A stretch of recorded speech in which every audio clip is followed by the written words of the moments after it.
walking up and down town and saying,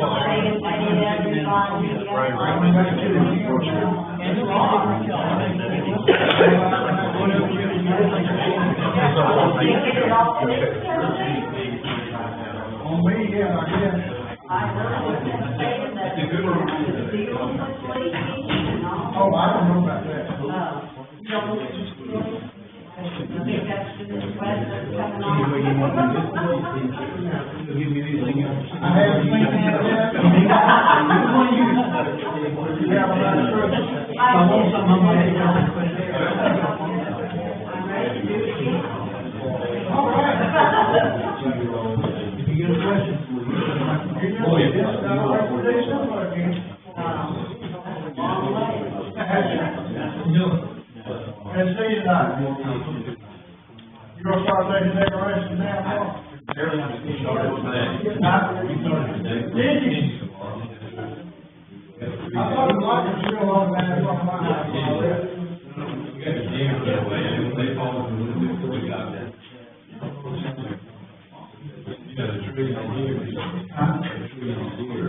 Oh, okay, I thought it was.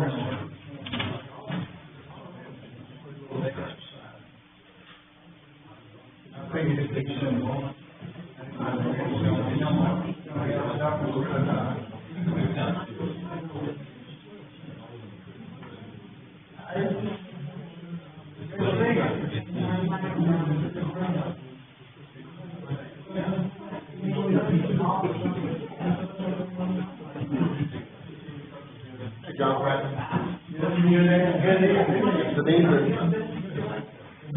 Hope you're doing well.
Last one, I seen the truck go down Fifth.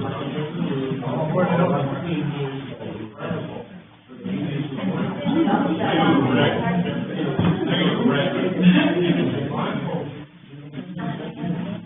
And I didn't see it actually. I didn't know. They do. I read that.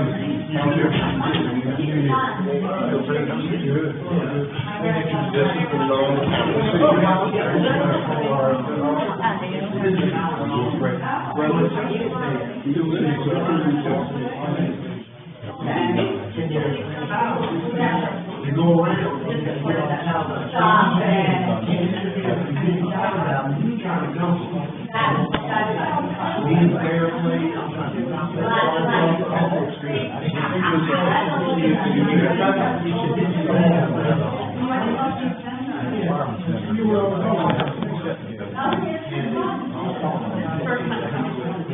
goldfish for hours.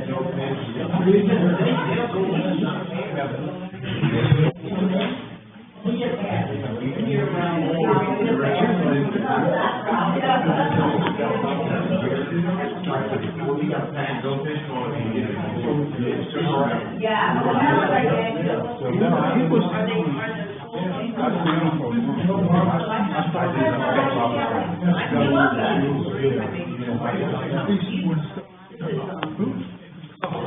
Well, I don't know if it's all that.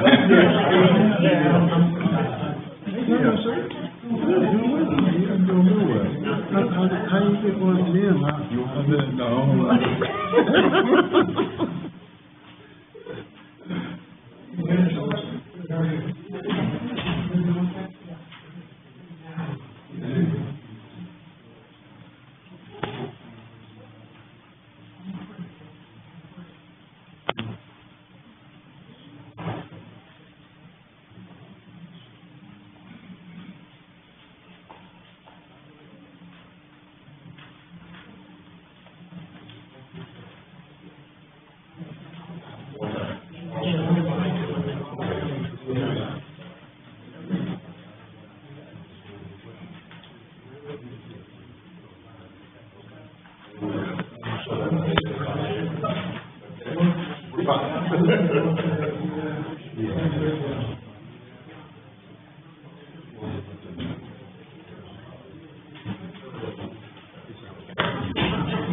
Glad you were able to come in here and sit on the front row today.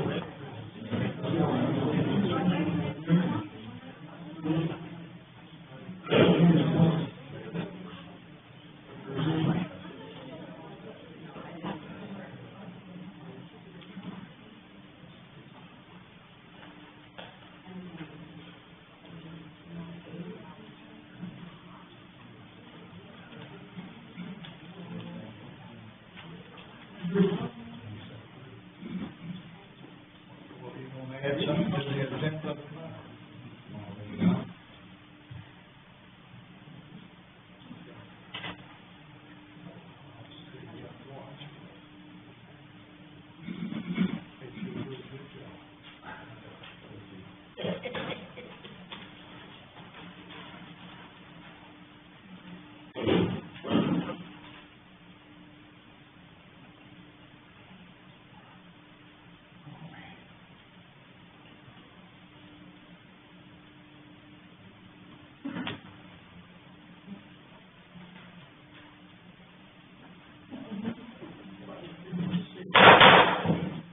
I call this meeting of the Creedmoor City Board of Commissioners to order. First, we have an invocation by Mr. Wong, followed by a pledge of allegiance by Commissioner Lee.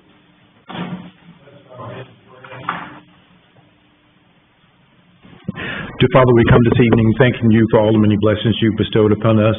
We thank you for allowing us to see this day of January 6th. Dear Father, I pray that as we go about doing the business of the city, that you will guide our minds and, more importantly, guide our hearts, that we might say and do those things that will be pleasing in thy sight. Dear Father, we come praying this evening for the sick, those that we know about and those that we don't know about, asking that you would Go by and touch them with your finger of love and heal them if it's thy will. Dear Father, we pray for those in our community that have lost loved ones, asking that you would put your loving arms around them and comfort them as only you can.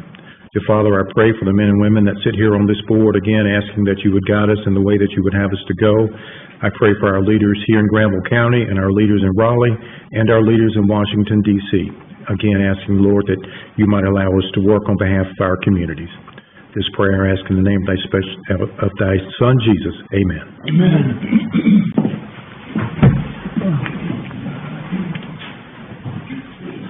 I pledge allegiance to the flag of the United States of America and to the republic for which it stands, one nation, under God, indivisible, with liberty and justice for all.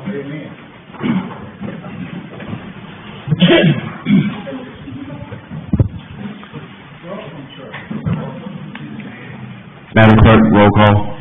Commissioner Gleason. Here. Commissioner Moss. Here. Mayor Pro Tem Wilkins. Present. Commissioner Kaczynski. Commissioner Ray. Mayor Downey. Present. Thank you. I will never move on to the approval of the agenda. Commissioner Kaczynski. I would like to add under discussion, item for 10E, if it's possible, attorney-client privilege discussion.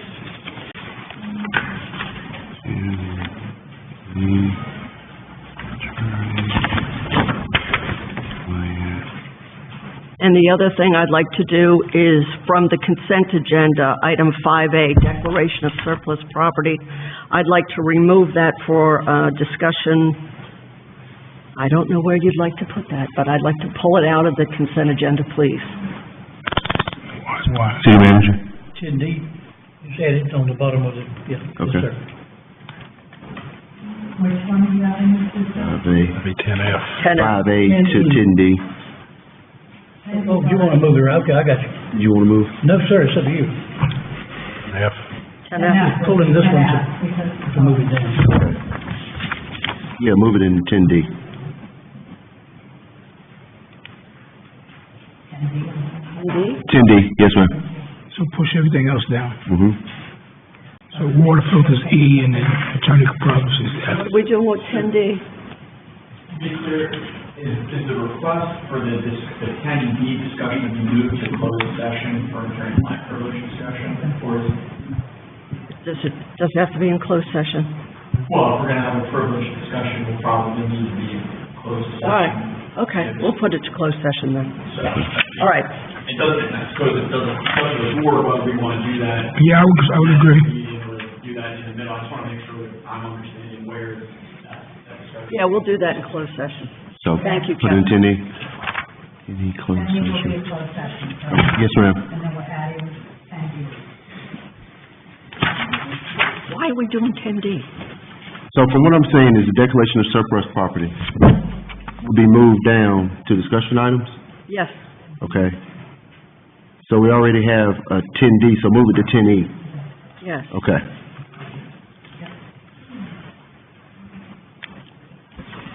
Thank you, Mr. Mayor, thank you. Yes, ma'am. Commissioner Gleason?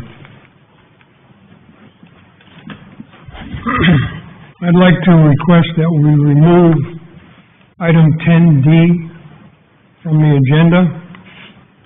My reasoning for that is that I thought we had, at the December meeting, reached some kind of a consensus about putting together ways that we could find out who is not eligible to be paid for by the city. And I see in all of the documents that come along with it, and they're very nicely presented, that there are a lot of questions as it comes to sending out surveys to request people if they want filters, asking Seguasa to buy the filters. I'm not gonna argue with any of the stuff that's in here, but I really would like to just remove this from tonight's agenda and move it to the 20th agenda, a work session where we can sit down, we can have the finance director, the city manager, and other people that would be involved in this, so that we can get that we're on the same page with all of the documents, that's all. Thank you. Commissioner Wilkins, Mayor Pro Tem Wilkins. All due respect, I see no reason to move it. We've beaten this around for a while, and tonight's the night we need to discuss it. That was in the form of a motion.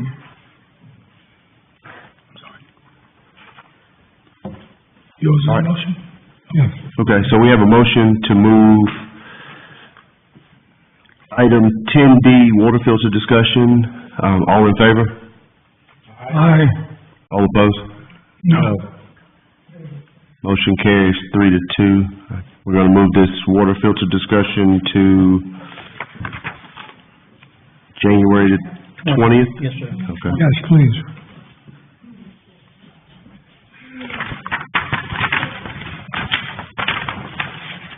Boy, don't we get cute. City Manager. Mr. Mayor, I'd like to request an item be added to closed session regarding a real estate matter in accordance with North Carolina General Statute 143-318-11-5.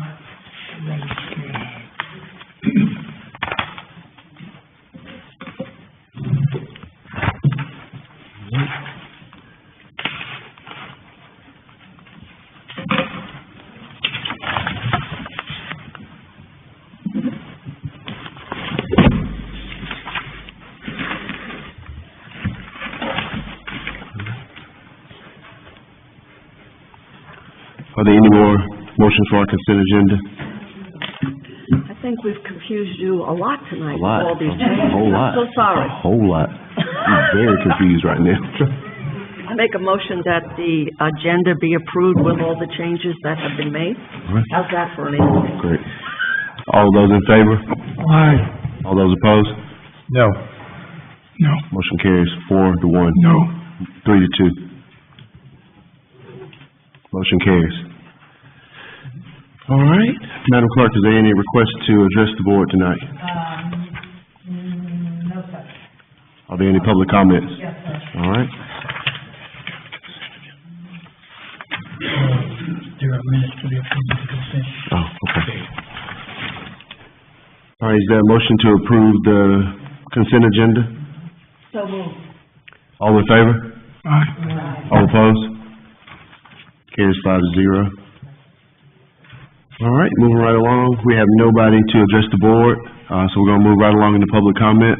Please be aware that when you come up for public comment, please state your name, state your address, and be aware that it's a 3-minute time limit. I'm not gonna push it too much, but, just be cognizant of time. First up. Just call me. There's one more name that needs to be added. We have a comment. Okay. She didn't realize that we could do something. Okay. So she needs to get that involved. Well, when, after you're done, you call the last, and then I'll put it down. That's great, thank you. All right. I'm in the same boat. I'm in the same situation, I didn't know about the comment. Just please be aware of time. Ms. Deb Folks? She just left, Mr. Mayor. Okay. Ms. Molly Mixon?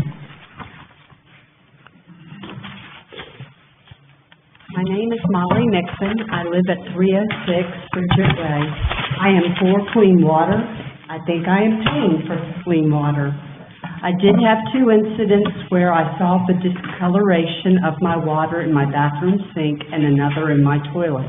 It did not last for a long period of time. I really didn't know what to do. I didn't want to hear, well, the hydrants were being flushed and just be not listened to. I'm not totally sold on the under-the-sink filtration systems in the city of Creedmoor giving them out. I don't know anyone who has one, and I'm really not sure, the potential of water damage it could do if not properly installed. In my employment history, I was a commercial underwriter for 32 years. I accepted and rejected commercial risk based upon my employer's guidelines. I do have ethics as a commercial underwriter, and I strongly advise that the city of Creedmoor, before it decides to start giving out these filtration systems, they talk with their insurance carrier to see if they want to insure for this exposure. You do not want to get your coverage canceled. You do not want your claims to be denied. That would be a unique exposure for any city. It's not commonplace. And if they do accept it, you definitely want to get that in writing from them. I would suggest as an alternative the researching of the best filtration system, letting the community know what that filtration system is. If the impoverished, low-income homes can't afford it, maybe setting up a sponsor with like a civic club, a church, for them to give it out. Maybe the city of Creedmoor, maybe Saguasa could donate money to them. Maybe individuals in the city could donate money to them. That would help take the burden off us. That also could help reduce pollution. If we're not all using the plastic bottles, then we won't see them as much on the streets. And that would be a good way for us to help sponsor this in the community. I also recommend that we seek some outside help in trying to figure out what our problem is. I don't know if other cities, older cities have these issues, whether the state can help us, but we do have a problem. My house was tested, the water there was tested clean, but I didn't have an incident like I did those 2 times. I don't know if it's the flushing of the hydrants or not. I don't know if that's the only issue. It's the hydrants. We do have a problem. Thank you for listening. Thank you, Ms. Moore. Mr. Ryan Brown?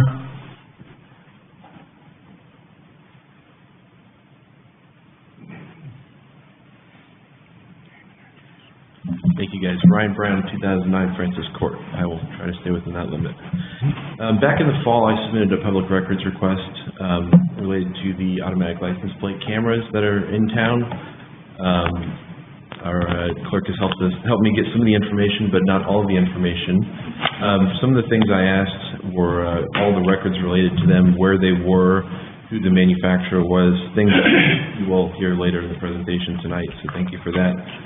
But I want to touch on some other things, like what are the legal justifications for constantly surveilling us with 10 cameras wherever we go in the city? How effective have they actually been? Are there actually fugitives from justice that are being caught with these, or are they just going unused and hitting a database? Are they primarily being used for the war on drugs as opposed to actually solving crime? Because I see all the time that people say, hey, I had something stolen, hey, I had something stolen, and nothing, seems to be done. So if there is an update on that sort of numbers, I'd love to hear that. My worry is these cameras are also not secure, and the chief will give a presentation from Flock themselves about the security of the cameras. And I am not trying to call the chief, a liar or anything else, but what he's giving is marketing material from the company that is under attack. If you would like to see this security statement from Flock read on a public, open, insecure Flock camera, I will send you the video. Their cameras are not secure.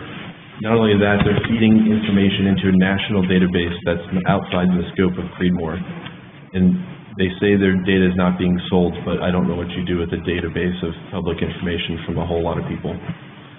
Not only is this concerning just from a Fourth Amendment right, there is actual study about the fact that when people are under constant surveillance, their baseline body changes. They have elevated stress, anxiety, their cortisol rises. They're worried that someone is always watching them. So not only is it a bad policy, in my opinion, I think it is wholly unhealthy to be under constant surveillance. Hillsborough, North Carolina has recently rejected their contract with Flock security cameras. I don't know why their exact reasoning was, but it's not something that's abnormal. There are cameras in cities all over the country, and there are people who are rejecting them. Again, I'm not trying to impugn the integrity of our chief, but I just don't know. I don't trust that these cameras are going to be secure. One thing I'd like to see is, has there been an internal or an external audit? Has there been a third party to audit these cameras? Because if they are not secure and they are watching us and everyone else who drives by, is it worth it? I don't want to be part of the Orwellian network where we just add random video from people into a national database that can be searched by law enforcement officers. Thank you, guys. Thank you, Mr. Ross.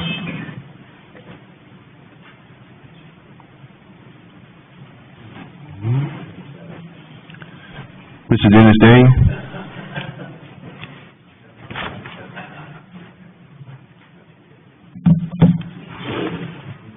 Good evening. Good evening.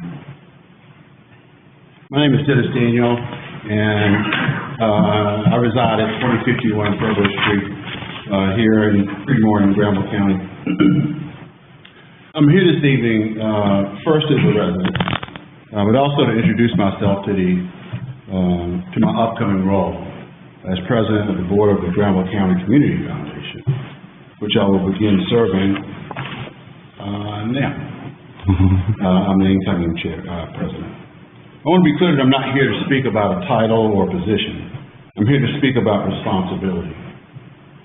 The Community Foundation exists to support nonprofits and charities that serve the people of Granville County. Organizations addressing food instability, housing instability, education, health, and other essential needs that directly affect the quality of the life of our residents. As you all know, economic pressures are increasing and many long-standing safety net programs are being reduced or eliminated. When that happens, the impact is felt most by those who are already struggling and by the local nonprofits that step in to fill the gaps. Those organizations are being asked to do more, often with fewer resources. The Community Foundation plays a unique role in that environment. It helps ensure that generosity raised for Granville County stays in Granville County, and that local dollars are invested thoughtfully and responsibly in organizations that are already serving on the front lines of our communities. In the months ahead, my focus as incoming board president will be on increasing awareness of the Foundation's work, strengthening relationships with municipalities and community partners, and encouraging broader participation from citizens, businesses, and organizations who care deeply about the future of Granville County. But before I step away, I'd also like to extend a brief invitation to this board and your staff. Dr. Linda Jordan, the mayor of Butner, and I are co-hosting 2 Live to Lead leadership conferences here in Granville County as part of the Maxwell Leadership Live to Lead experience. The first will be held January 15th, 2026, from 8 to 4 at Advanced Granville Community College. And the second on February 12th, 2026, from 8 a.m. to 4 at Christian Faith Center, right here in Creedmoor. These are full-day leadership experiences featuring nationally recognized speakers such as John Maxwell, Jess Cole, Tiffany Boba, Anthony Trucks, and of course, Linda and I will be speaking along with other local speakers. And we'll be focusing on practical leadership tools for civic, nonprofit, and community leaders navigating change and complexity. We will be honored to welcome members of this board and municipal staff as our guests, and we'll be happy to share full details with your office and your city manager. Thank you, Mr. Mayor and Commissioners, for your time this evening and for your continued service to Creedmoor and Granville County. And finally, I'd be remiss if I didn't acknowledge the importance of today, the importance of what has been a transition. I work closely with Mayor Wheeler along the way. I'm looking forward to working with our new mayor and this board in taking care of responsibilities for the residents of the city. Today is a special day for other reasons, and I'd like to acknowledge that this one happened as it should have happened, full of integrity and responsibility. Thank you. Thank you, Ms. Dane. Ms. Deb leave out. She left. Ms. Deb left. Which one? Does Ms. Deb, folks, come back? Okay. Do you want to add her? Yeah, I'll just, don't worry about that. Okay. Whoever's coming up. Let's go. If you just give your name and address, that'd be fantastic. Good evening. My name is Sonia Callaway Durham. I reside at 2741 Clifton Avenue here in Creedmoor. And I want to speak to an issue that was removed from the calendar, but I won't be able to speak at the next meeting, and that being item 10D. My purpose is to let you know that I have a concern that, had the issue been brought up, is outside of what my understanding is of what you previously had discussed in terms of providing filtration for the city at large. It was more about a specific building in the community as opposed to individual citizens. I'll preface my point by stating that I've been a resident of Creedmoor since 2006, and that since then I've had numerous events, too many to count, of issues with water quality, to the point that I have paid to have my water tested, that I've had DEQ come out and test my water, that I've gone to SIGWASA meetings, that I've made public comments about the water, that my husband and I paid for a whole house water filtration system, that we have a reverse osmosis on our sink, that we every 3 months pay a lot of money for our refrigerator filtration system, and we still have issues from time to time with our regular faucets with black gunk, smells, and discoloration. That having been said, as a citizen of Creedmoor, my husband and I are also members of the community center. Being that we're members of the community center, we decided to rent out a room at the community center for our daughter, she and my son-in-law are expecting their first baby, so that we can have a baby shower. In doing so, because I utilized the center, on one occasion, I went to the center and had a tour of the room we would be using, and was shown the kitchen, and in doing so was shown the ice machine. I said, "Oh, so you guys provide ice, you don't have to buy ice." And I was told, "Oh yes, there's an ice machine, feel free to use it." I said, "That's one thing I don't have to do." A few days later, it dawned on me, wait a minute, is that water filtered? So when I came back to the center for other reasons, I stopped by the front desk and asked, is the water filtered? And was told not only is it not filtered, but they wouldn't recommend that we use the ice machine, and that I bring my own ice, and that no one who works there uses it either.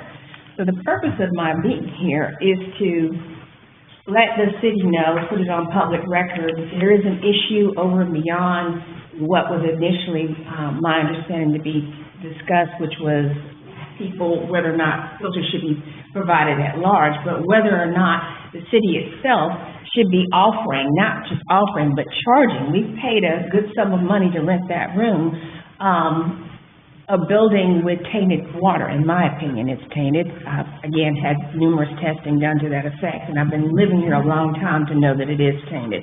Whether it meets EPA standards and whether or not it is good drinking water, something that I would want to offer to my pregnant daughter or my guests and my friends and family at a baby shower, are two separate things. And I would hope the city wouldn't want to do that to their friends and family, which is why I don't offer it in my own home. Thank you for allowing me to speak. I'll take this under consideration when you meet again in a couple of weeks. Thank you. Okay, I'm good. Good.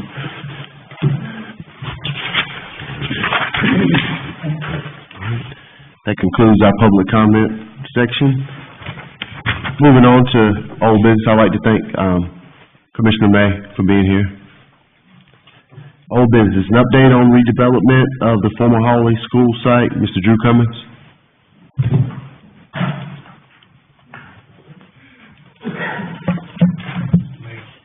Well, good evening to you, Mayor Downey and Commissioners, and also to the public. I'm Drew Cummings, County Manager for Granville County, and I appreciate you having me here this evening.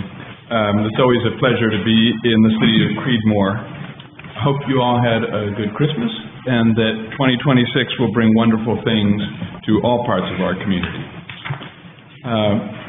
Next slide. Oh, I got it. The purpose of my visit here tonight is to continue the conversation started, not sure, 6 weeks ago, something like that, with you about the county's movement towards redevelopment of the former Hawley School site on the east side of Creedmoor, and perhaps to make some more progress towards the disposition of the two parcels that Creedmoor owns just to the east of the property. Demolition, as you may have noticed, has been underway for several weeks, since about mid-December. Quick progress is being made, and within the next few weeks, we will have an RFP for design and master planning out on the street. Obviously, as the slide indicates, design will depend on the acreage available, which is really kind of the crux of why I'm here in front of you tonight. So the main property is 27.5 acres. That's the property that most people would think of as the school site. Creedmoor, as I told you before, and as I'm sure you already know, owns two parcels to the east of the main parcel, each about 3.5 acres, both with significant portions of them underneath the high voltage power lines there. They do have conservation easements on them, and since the last time I was before you, I did get a chance to look at those easements. They allow both passive and active recreation. And so while there might be some practical limits to what could be done, there's a little bit of topography and so forth. I think there's a good possibility that they could be very useful to kind of achieving all that we hope to achieve on those parcels. In this aerial photograph, you can see your two parcels, the city's two parcels, marked with red stars, and the lighter colored band that kind of connects them is the easement, the cleared easement where the power lines are. So again, you know, there are some practical limits to, even if you logged the wooded parts, there are some practical limits to what could be fit there. But as we think about maximizing what we can fit on the site, outbuilding and support spaces and so forth, could prove extremely useful. So, in order to help the county maximize a recreational facility that will specifically and especially benefit Creedmoor residents, the question is the city willing to donate those two parcels to become a part of the future project? We would need a commitment soon. As I said earlier, we're about to put out an RFP for design and master planning. We need to know what we have to work with in order to incorporate any additional parcels into the design work. Last time, there was some discussion of interest from the city in dog park and spray park requests, and we're happy to take those into consideration. We would fully anticipate engaging with your recreation department and city leadership in conversations beyond that as well about what how to configure that future amenity. As a side note, I did check back, knowing that we have a spray park at the Gap, did check back, and in inflation-adjusted dollars, in 2008 it was about $150,000, which in today's dollars would be about $220,000. So that's just a point of reference. It doesn't mean yes or no, it doesn't mean anything really, it's just as these design elements that we start talking about with greater specificity and in earnest become real, all of the design elements will have a price tag associated with them, and so that's just a process that we'll work through with the commissioners. So again, I really appreciate you having me here, and as I was before, I am happy to answer any questions you might have about this request. Thank you very much. Thank you, Drew. Mr. Cummings. Commissioner Moss. Yes, sir. Mr. Mayor, thank you, sir. Drew, I'm going to be making a motion here in just a moment that we make this donation to the county. But before I do that, I did want to make just a couple of brief comments, if I could. You don't have to stand there for me, at least. It's up to you. I'll stay in case Okay, anybody else has. gotcha. Understood. There are a few of us in this room that attended Hawley for a while, Reverend Daniel being one of those, and myself. So there are many in our community that have extreme ties and loyalty to the Hawley property and the Hawley way of life, so to speak. And this is one of those moments that I believe, speaking as just one commissioner, that this donation is for what I refer to as the greater good. During my time up here on this board prior to tonight and last month, I had the opportunity to be a part of those initiatives that were for the greater good of Granville County. Countywide 911, running the water line to Wilton, providing water to Mount Energy. Those kinds of projects, I believe, are for the greater good. And this project, in my opinion, is extremely important for Southern Granville County and for Granville County. Russ, I think this one, Mr. Commissioner, I'm sorry, I think this one's in your district, and I'm sure you are supportive of it. But it is something that I think that we need to do. We need to put the county in a position to move forward sooner rather than later. So, Mr. Mayor, having said that, I'm going to make a motion that we approve the donation. I just want a motion made to approve the donation. Mr. Mayor. Commissioner Kuzinski? So my question is a legal one, Kevin. Do we have to declare this surplus property before we donate it? There are steps that have to be taken. Well, there are legal processes available, but because this would be a transfer between two units of government, two subdivisions of the state, there are special rules or exceptions that would apply. So this is certainly something I think conceptually that could be done. We'll have to figure out the particulars, but there shouldn't be a problem that would prevent this from taking place. Thank you. Commissioner Gleason? I just have one question, Drew. I can't argue with anything that Commissioner said, but I want to make sure that you say it in the microphone that when we give this property to the county, our Parks and Rec and whoever the Parks and Rec and our city manager have complete access to your meetings when you're doing the planning, so that we are definitely involved. I am happy to commit to that.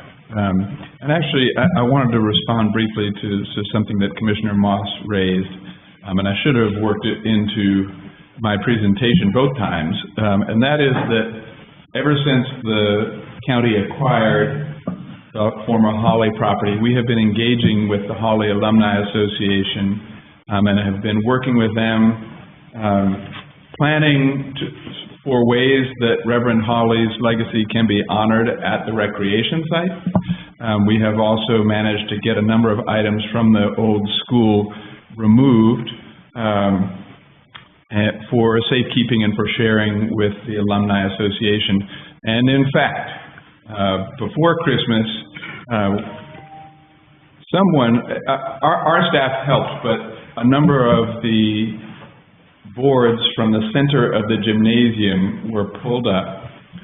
I picked them up from Miss Linda Edwards with my truck, and I took them home, and my younger son and I banged nails out of them for several hours, and then after Christmas, I put my chop saw out into the driveway and spent about an hour and a half cutting them up into 3-inch lengths, which I delivered back to Ms. Edwards, so that they can then distribute them to the Alumni Association. So we're committed to them. They also want to be involved in the planning process, more on kind of the historical side than the sort of recreational amenities in particular.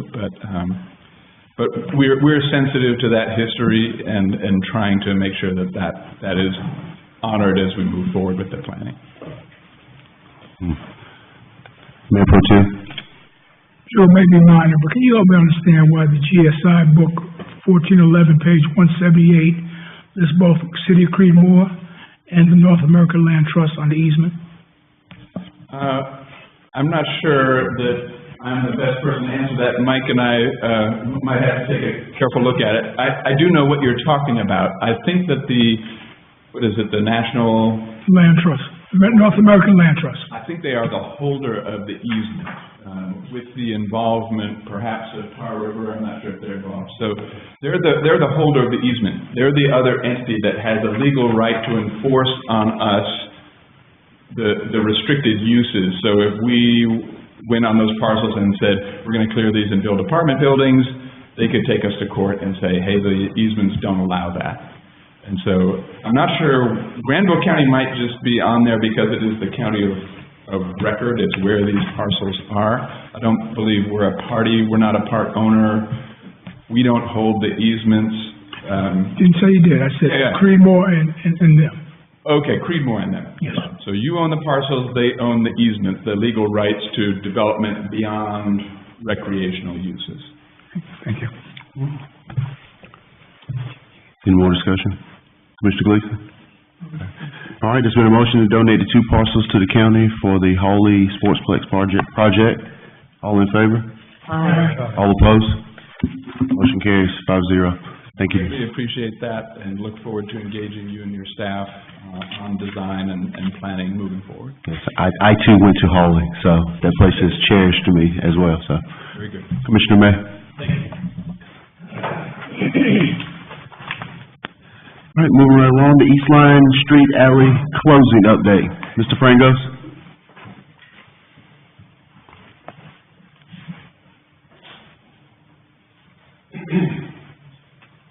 Good evening, Mr. Mayor, members of the board. Good evening. Mike Frangos, Community Development Director for the City of Creedmoor. Tonight's item is a continuation of the public hearing that had begun back in 2025 regarding the request to close an alley on East Lion Street. The motion at the time was simply to reconvene the public hearing at a later date, stipulated tonight, and then to, of course, I wanted to be sure that you all got the materials that Mr. Primera and his representative put into the record for you all to see.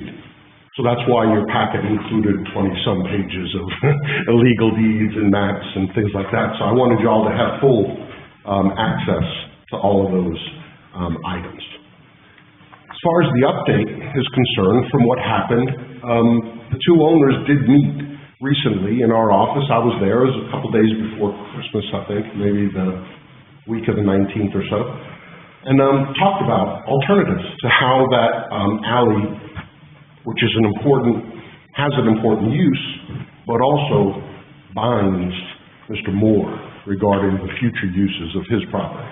So they discussed alternatives of where that alley could be relocated rather than simply closed or abandoned.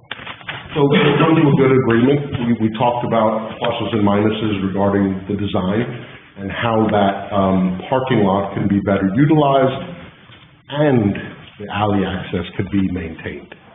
So we don't have an item or an action item for the board tonight because it is now incumbent upon Mr. Moore to go about getting that alley redrawn, having flats created that shift the location roughly 50 feet or so to the east. And the idea is simply that they can get a parking lot drive aisle in that parcel and be able to utilize fully the parking lot adjacent to the building, as well as continue to serve Mr. Primera's vacant properties to the north and east. So, no real action item again, just an update. I want y'all to know we'll be back in the future when that plat is ready for review, and the board will ultimately have to approve that because it does involve public right-of-way, but not tonight. That's the best I can say. Any questions that I can answer? Commissioner Moss? Mike, I do have one. Are you able to pull up the PDF number 1? Barb, can we get there?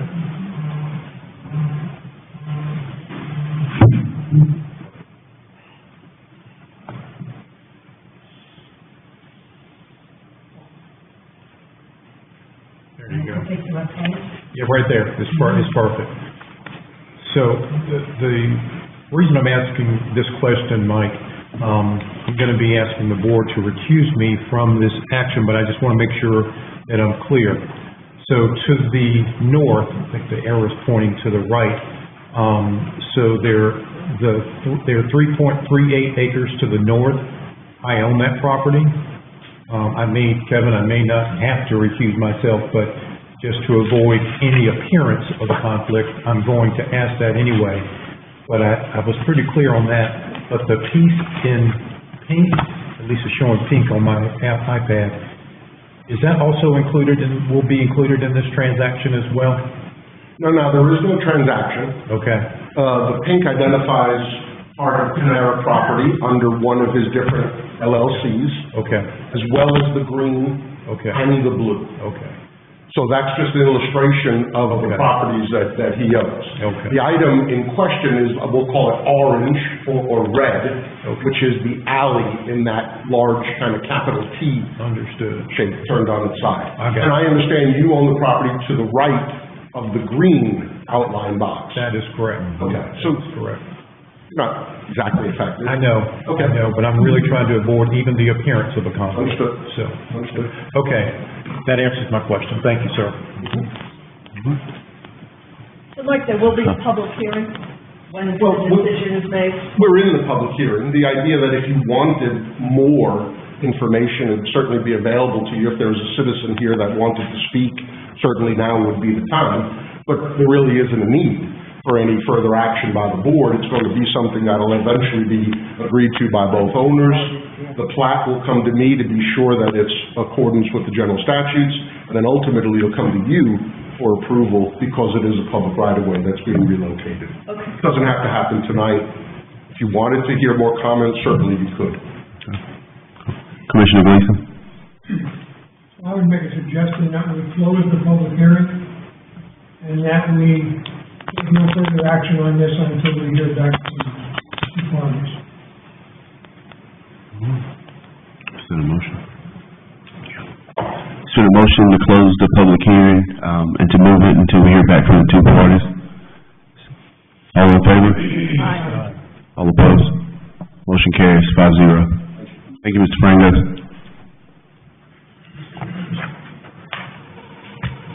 Commissioner Long? Yes, sir, thank you. I did vote for that motion to close the, can't get my microphone on.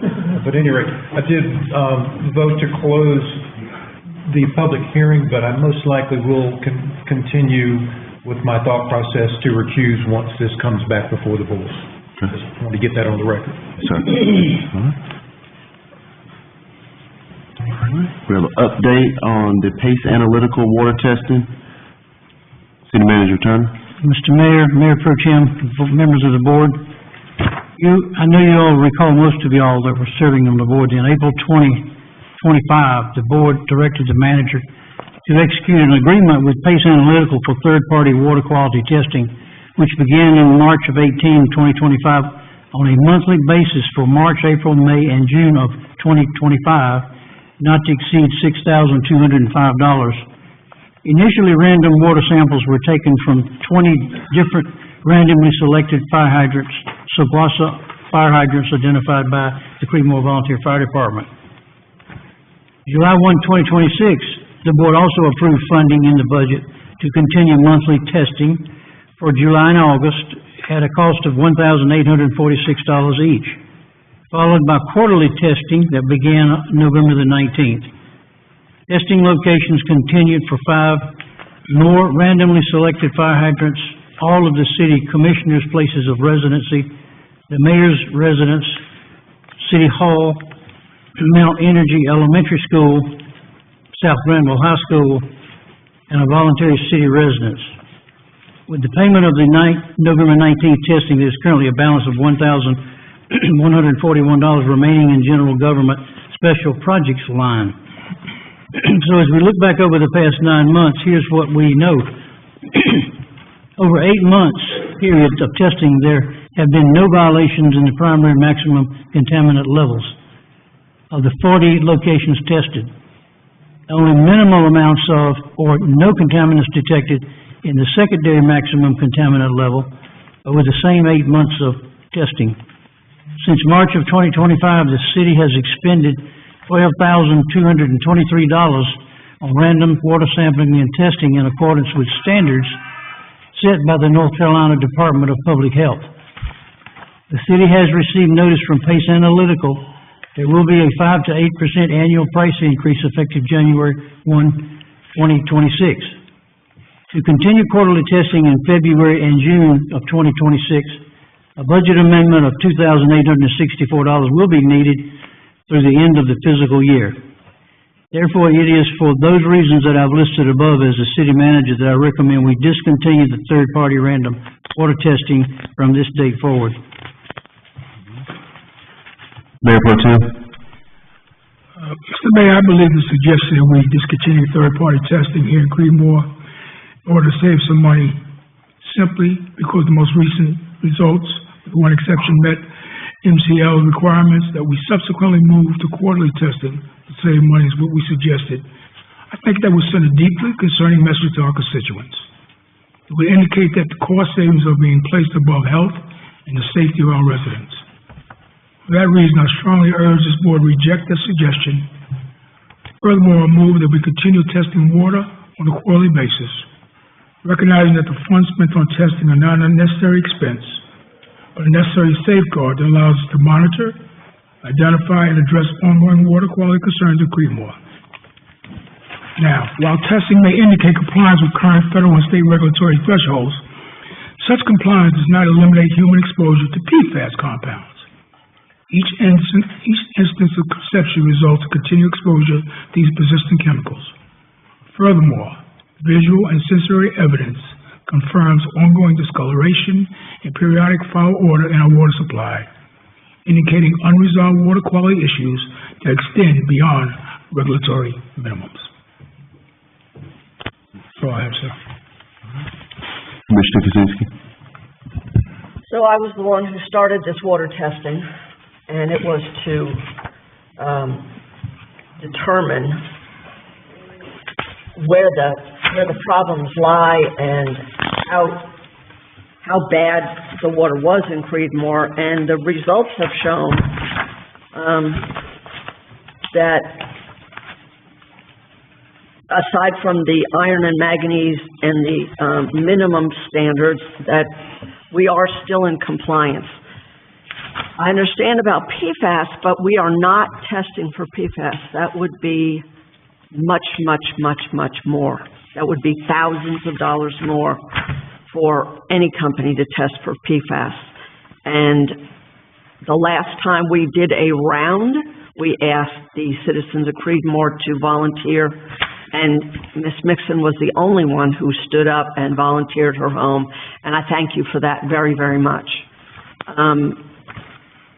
I believe that our budget system is tight, and to expend more money going into the next year that has not been budgeted would have to come out of the general fund, and I think that we need to take the city manager's advice and discontinue testing at this time. If anybody has a problem with their water, you can always get DEQ or Seguasa to test your water, and that is free to you. So my opinion is we've done what we set out to do. I've done what I set out to do. PFAS is not being tested. It's not going to be tested. We know what's in the water. It's not out of compliance with federal regulations. So I suggest that we go with the city manager's best advice. Commissioner Gleason. Again, we've been testing it now for a period of time, and the tests are all the same, pretty much all of them, in all different areas. Very difficult to find people that want to say, yeah, have my water tested. You can't go to a business and say, we're sending somebody over to test your water. You can't do that. You can't go to anywhere other than public schools or whatever and make those kind of things. This might be something that can be also moved over to the 20th, made part of that whole thing where we're discussing the water and issues and what we can get out of Seguasa. So this might be another issue that we can move to there. That's what I was gonna suggest, that we move to the 20th. Mayor Pro Tem? I was gonna suggest we move to the 20th. Any more discussion? Yes, sir. Mr. Moss. I just want to make sure that I'm clear on what I'm hearing, from the board. And I understand that we've been doing this testing for a while. And the recommendation is that we discontinue it. I understand that the results are showing basically no findings, which is, admittedly, that is a positive. But I am curious to know, and again, I know we're going to discuss this more on January 20th, I get that part. But I got to tell you, I am very concerned about this board taking a step back from water quality. We've heard here tonight a couple of stories. There are others out there, but here tonight we've heard a couple of stories. And I'm just very concerned about taking a step back from making sure that we're doing everything that we can, not talking about Seguasa at all, but doing everything that we can to make our citizens as comfortable as possible and to have as much confidence in what we're doing to put their interest at the forefront. Thank you, sir. Commissioner Gleason? I don't want to disagree with Commissioner Moss, but I don't think that we're taking a step back. It's not my suggestion. My suggestion was that, and we wouldn't be getting any tests between now and the 20th. How do we, if we're going to keep testing, how do we find places to test? How do we do things? How do we limit the number of tests? And how do we figure how to get this money put into our budget? So I don't think necessarily taking a step back, just putting a pause on something that isn't going to happen beyond that date anyway, so. I'm okay with that. Commissioner Way, do you have any thoughts? I mean, we've got 8 months of test results. And out of the 8 months of test results, my residence was one of the ones that were tested on here. There was no significant findings as stated, and I've said it before, my water is colorless, odorless, and tasteless. There may be stuff that I don't see, of course. We all know there's PFAS and things of that nature in the water system, but the only thing that we are testing for with PACE Analytical was the metals and things that were set forth in the contract. And I feel that out of 8 months, we have a significant amount of information and data, and that if we needed to move forward again, if someone wanted to get testing done, then we could reapproach it. But I'm happy to discuss further on the 20th. Thank you, Commissioner Way. Commissioner Moss? And therein lies the rub, because my water is not odorless. It has coloration. So therein lies the rub, folks. Not because it's me, but because there are other people in this community that are expressing concern, even with the results. They're expressing concern about the odor, taste, and color of their water. And that, Mr. Gleason, is why it feels like to me, even with the pause, we're taking a step back from our citizens, and that I can't support that. Thank you. Commissioner Kozinski. So, Commissioner Moss, I'm not sure if you're aware, when the auto flusher was taken from your front yard, and it was taken because it's broken, Seguasa is testing your water every single month. I have the results. They have the results. They've tested it September, October, November, and December, and they have come back with no findings. I don't have them with me. Scott Schroyer can provide them to you, but because your concern was so strong, they continued to test your water. And they weren't sure whether you were aware that it was being tested or not. So I'm telling you right now, they've been testing your water, because when you told me the auto flusher was gone, I asked why. They said it broke, we're not gonna replace it, but we are checking his water monthly, and they have all the records that they have tested your water, and it's come back fine. And I understand odorless and, discoloration. Now, I will address an issue on, Miss Mixon's, problem that she had on October 9th. There was a break in a line on Church Street about 2 weeks after you had your problem. Always an excuse. Sigwasa was not aware of that 2 weeks after that. They were advised further down the road. And because they weren't advised at the time, it could have been the beginning of that break, and it just happened in your line. But we will never know, because they didn't inspect it at that time. But I was happy to know that your results, after they fixed that break, were back to normal. So, I'm not a scientist and I don't work for Sigwasa, but I wanted you to know that. And I wanted Commissioner Moss to know we are testing your water monthly to make sure that there's no problems. So, Mr. Mayor, I'm going to agree with Commissioner Gleason. If we don't want to say it one way or another, we can pause it. Commissioner Wilkins was saying quarterly, and I think that if we pause it for a couple of weeks, we can still possibly be within that deadline if we agree to it. But I just don't think it's necessary anymore. Mayor Pro Tem Wilkins. It's unfortunate I wasn't able to do my discussion this evening, because I would have shown discoloration. Perhaps it was due to a pre-meeting before the meeting. That's all I have, sir. Commissioner Walsh. Yes, sir, thank you again.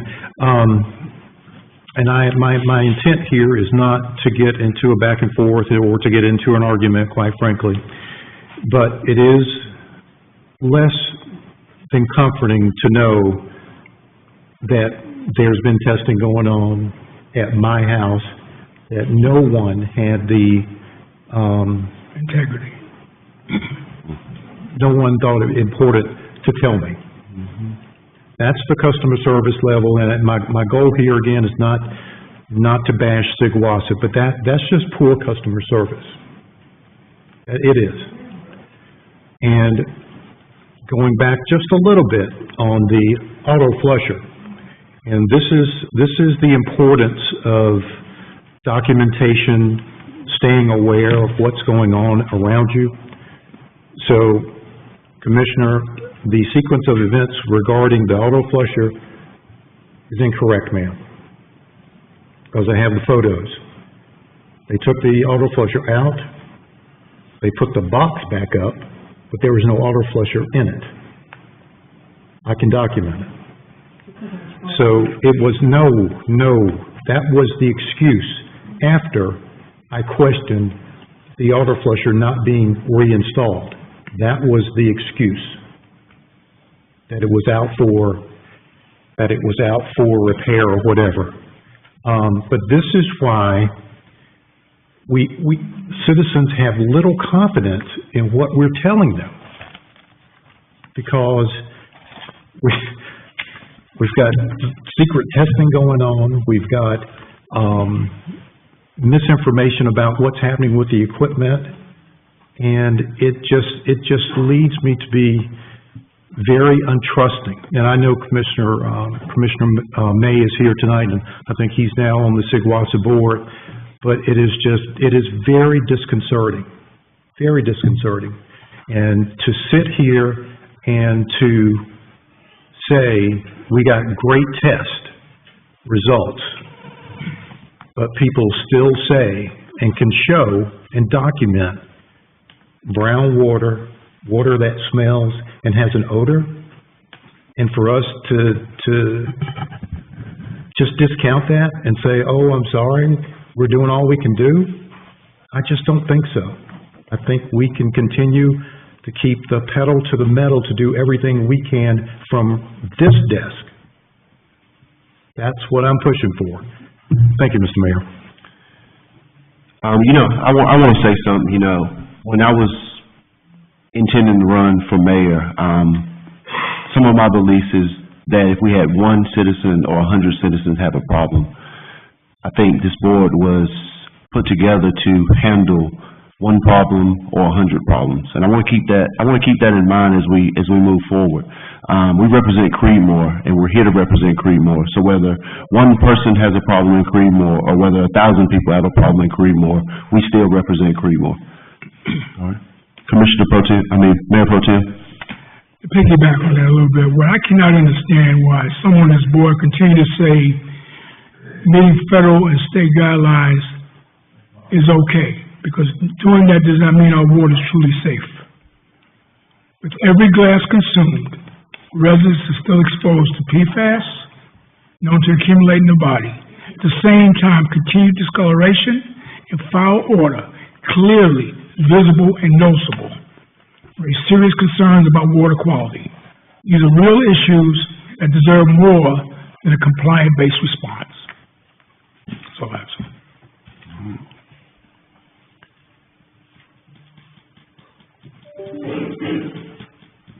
Commissioner Gleason. Mr. Mayor, can I call my motion?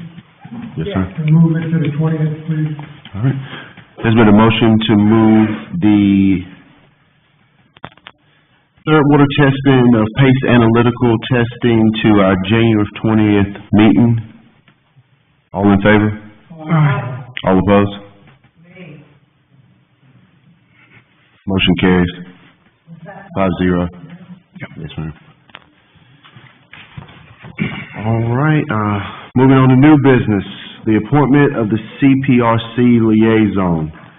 I think Commissioner Moss had said that you wanted to lead the CPRC, to be the liaison. I'd love to be the liaison to the CPRC, sir. Yes. It's been a motion. Is there any discussion? Commissioner Gleason? No. It's been a motion to appoint Commissioner Moss to the as the CPRC liaison. All in favor? Aye. All opposed? Motion carries 5-0.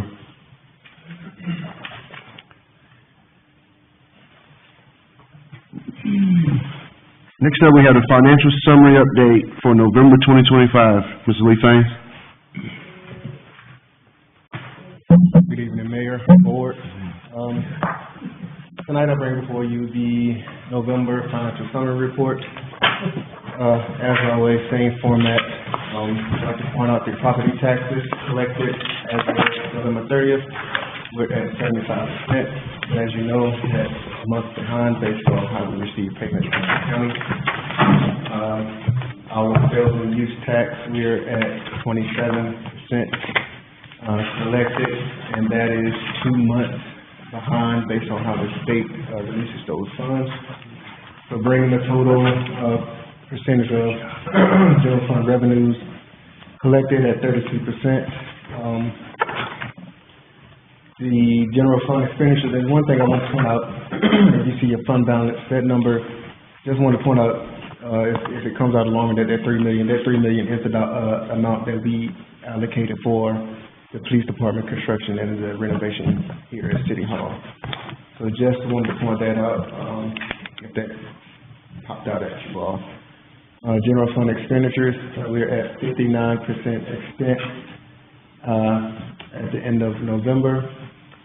Stormwater revenues, we're at 96% collected of total stormwater revenue, so that's both stormwater fees collected from the county and then remitted to us, also interest earned on those funds. We're at 96% collected.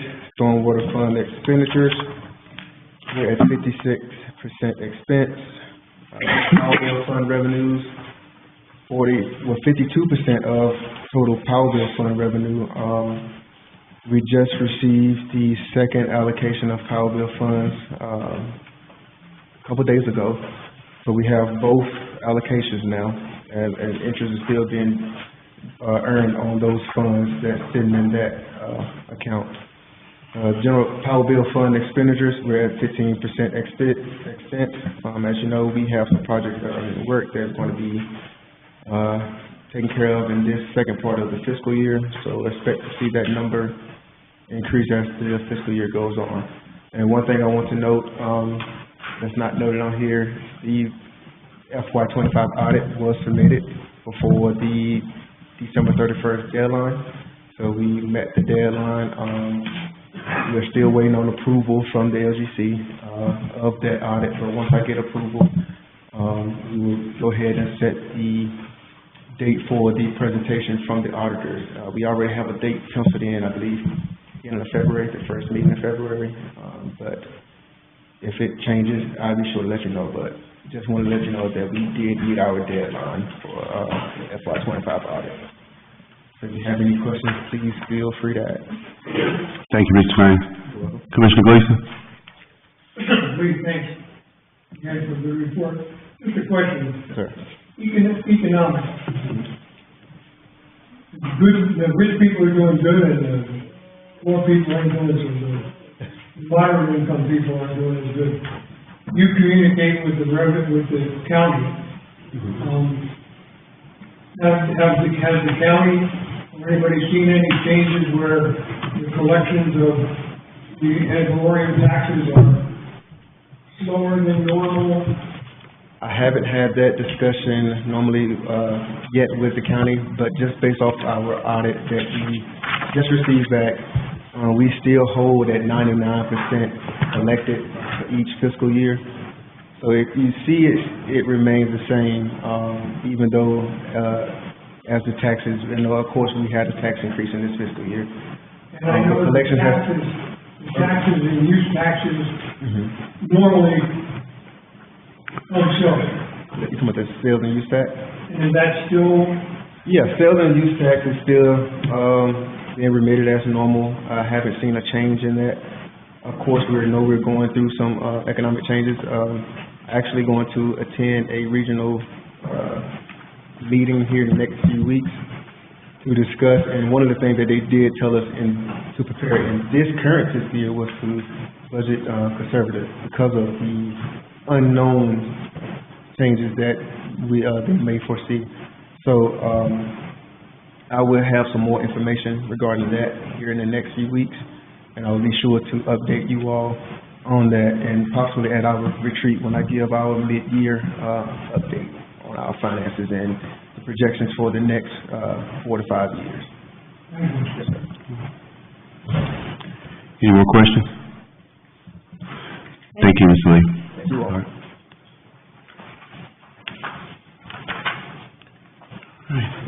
Discussion items.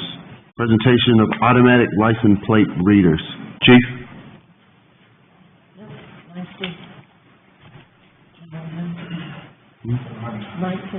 No, we don't have a announcement. 9C is the declaration of surplus property. Chief? Good evening, Mayor, members of the board. Thank you for allowing me the opportunity to kind of go into block. I know we've all received questions about this over the last several months, and I know it's a hot topic now. So just hopefully I can clarify some things, answer some questions, give you Lieutenant Cates is with me. I'll let him talk at the end about investigations and some success stories that we have with our FOT cameras. But what I'll do is I just prepared a little speech, and then I'll go through a little PowerPoint. A lot of this is going to be redundant. Purposely, it's going to be redundant just to hammer home some of the ways that we use our FOT cameras, the legal ways that we use it. As police chief, I, along with our officers and members of the board, have received questions about the FOT camera system installed throughout the city. The decision to ask for these cameras is done after research, both locally and nationally, and trying to keep up with how crime trends and people who commit crimes. With the ultimate goal, my ultimate job is to keep the community safe and keep the city safe. We as a society, we're more mobile now. We use highways, we use vehicles more than ever before, and we have a lot of main thoroughfares that go through Creedmoor which people use, which means that a lot of people that want to do harm and regular people that don't use our roadways. Unfortunately, the ability to use by individuals attempting to flee from crimes or commit crimes while passing through We consider the flock cameras as a force multiplier to help deter criminals by passing through or committing a crime in our community. The cameras help us solve crimes. Since these cameras have been installed, we have recovered stolen vehicles, arrested wanted persons, solved incidents such as burglaries, hit-and-run accidents, robberies, thefts, and located missing people. The most common question I get about the cameras is, what do the cameras record, and how do we use that information? The cameras detect automobiles. It takes a picture of the registration plate and runs through a database which is maintained by the FBI. And it determines if a vehicle is stolen, involved in a crime, reported being driven by a missing, endangered, or wanted person, or for a serious crime such as burglary or armed robbery. Another question I get is how long is the data stored and what are the other uses for the data? The data is stored according to our policy up to 90 days and then it's automatically deleted from the server and cannot be accessed anymore. It's not sold to any outside groups or used for any other purpose other than investigation. Preserving data past 90 days requires a preservation request or search warrant as outlined in North Carolina General Statute. Lastly, I've been asked if the cameras generate tickets or citations by mail as many are placed near intersections. The answer is no. Flock cameras are not used for traffic enforcement and do not issue citations. When a crime is reported, whether it's in a business or residential area, we take it very seriously. We are very blessed that we do not have the problems or incidents of criminal activity that others have in other communities. But when we do have a crime, whether it's someone shoplifting, stealing a bicycle, burglarizing a home, stealing your car, or committing a violent act, it is our goal to solve every case. Flock cameras are a tool for our officers to help identify a possible suspect, provide evidence for a jury that the suspect was at or in the area of the crime. The tool is not at all encompassing to make a criminal case, but just part of the process to help us identify a suspect. An annual audit is conducted every year by a lieutenant of investigations to ensure that we're all in department compliance. We as the police department strive to be transparent and serve the community in a manner that reflects our mission to provide quality service. With our partnership with the community to promote a safe and secure place to live, we are constantly striving to improve our response to calls for service and to be as efficient and effective as possible with the services we provide. As those who commit crimes change the way they operate, we must too continue to look for ways and the most up-to-date training, equipment, and technology to better serve our community.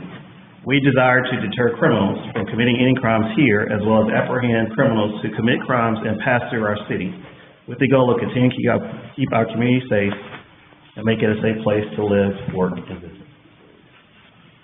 So then I'll go into, just the PowerPoint presentation that I have. Again, some of this stuff is going to be redundant, so I'm not going to bore everybody with the time.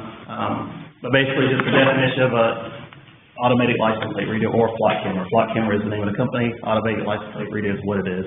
It's just technology used to automatically capture, read, log license plate information from vehicles, comparing them against the information stored in a database to identify stolen vehicles, wanted persons, missing persons, vehicles of interest, and to aid in investigations. Alerts are made in real time, alerting our officers to hits or matches within specific detail, location, date, and time, and can capture the make, model, color, and other features of the vehicle. So with that being said, if your vehicle, any information that is entered into the system by a person that is authorized to enter the system, if it is entered as wanted or something like that, then an alert comes. If it's not entered manually by a person, we don't get notified of it. If you have done nothing wrong, or you have no reason, we have no reason to enter you into the system, we don't get alerted that a car passed the system. There's hundreds of thousands of cars that pass our cameras, and he'll go over that later, and we don't get alert. We don't use it to track people. I don't know where anybody lives. I don't know how many times you come out of the city. We don't use it for that purpose. We use it strictly for investigative purposes. Just other places they use it, homeowner association use it in their on their properties, apartment complexes, toll collection agencies. You drive on a toll road, and guess what you get in the mail? You get a bill for your toll. That is by using an automatic license plate reader. Parking management companies. They're commonly found near the entrance to large shopping malls, Walmart, Target, and other large retail stores because they help combat theft. The one thing about this that we can't really measure is, but we know is true because people have told us during investigations, a lot of people will not commit a crime in Creedmoor because why? Because they know that we have these cameras and they stay out of the city. The myths, I'll say, people say it violates Fourth Amendment and their right to privacy. These cameras, are along the roadways. You have no expectation of privacy on a public roadway. Your license plate does not belong to you. It belongs to the state, which is why we can have an order to seize the plate or anything like that. So it doesn't, we're not invading or, violating anyone's Fourth Amendment because you have no expectation of privacy as you are driving down the highway. We don't have any personal identified data, so when it just takes a picture of license plate, again, if it goes through the system and nothing's entered in there to flag it, then it goes through and nothing happens. But even if, when it does take a picture, it doesn't give us any identifiable information about you unless we enter something else, probably in another database. So I don't get your driver's license number, I don't get your social security number, I don't get any of that information that you have without further investigating, taking a step further. And it's not sold to any outside entities. Data collected is stored. It's not stored, this is a myth, it's stored and definitely used for other purposes. We strictly use it for investigative purposes. So when I got here in 2023, we had 2 license plate reader cameras installed in the city. I came to the board that year to ask for 2 additional cameras in hopes of, the ultimate goal is to have one at every entrance to the city. That year, the board approved 8 additional cameras at a cost of $30,000 per year. Currently, we have 10 cameras that cost $30,000 per year. That is much, much cheaper than hiring an officer. And we get 24-hour, 7 days a week coverage, just the cost of these cameras. So I know it looks like a lot, but at the time, if you analyze it and figure out how we get the information we get and we use that to solve our current crimes, then I think it's worth it.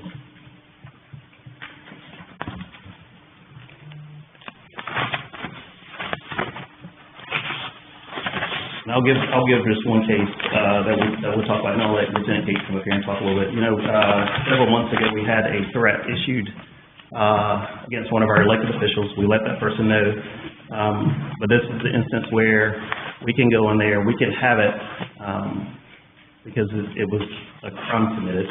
We can go in there, we can have that vehicle flagged, so if that vehicle comes to the city, it alerts us to let our officers know, hey, this person's coming to the city, you might want to be aware that this is going. So that's just one instance that we use it.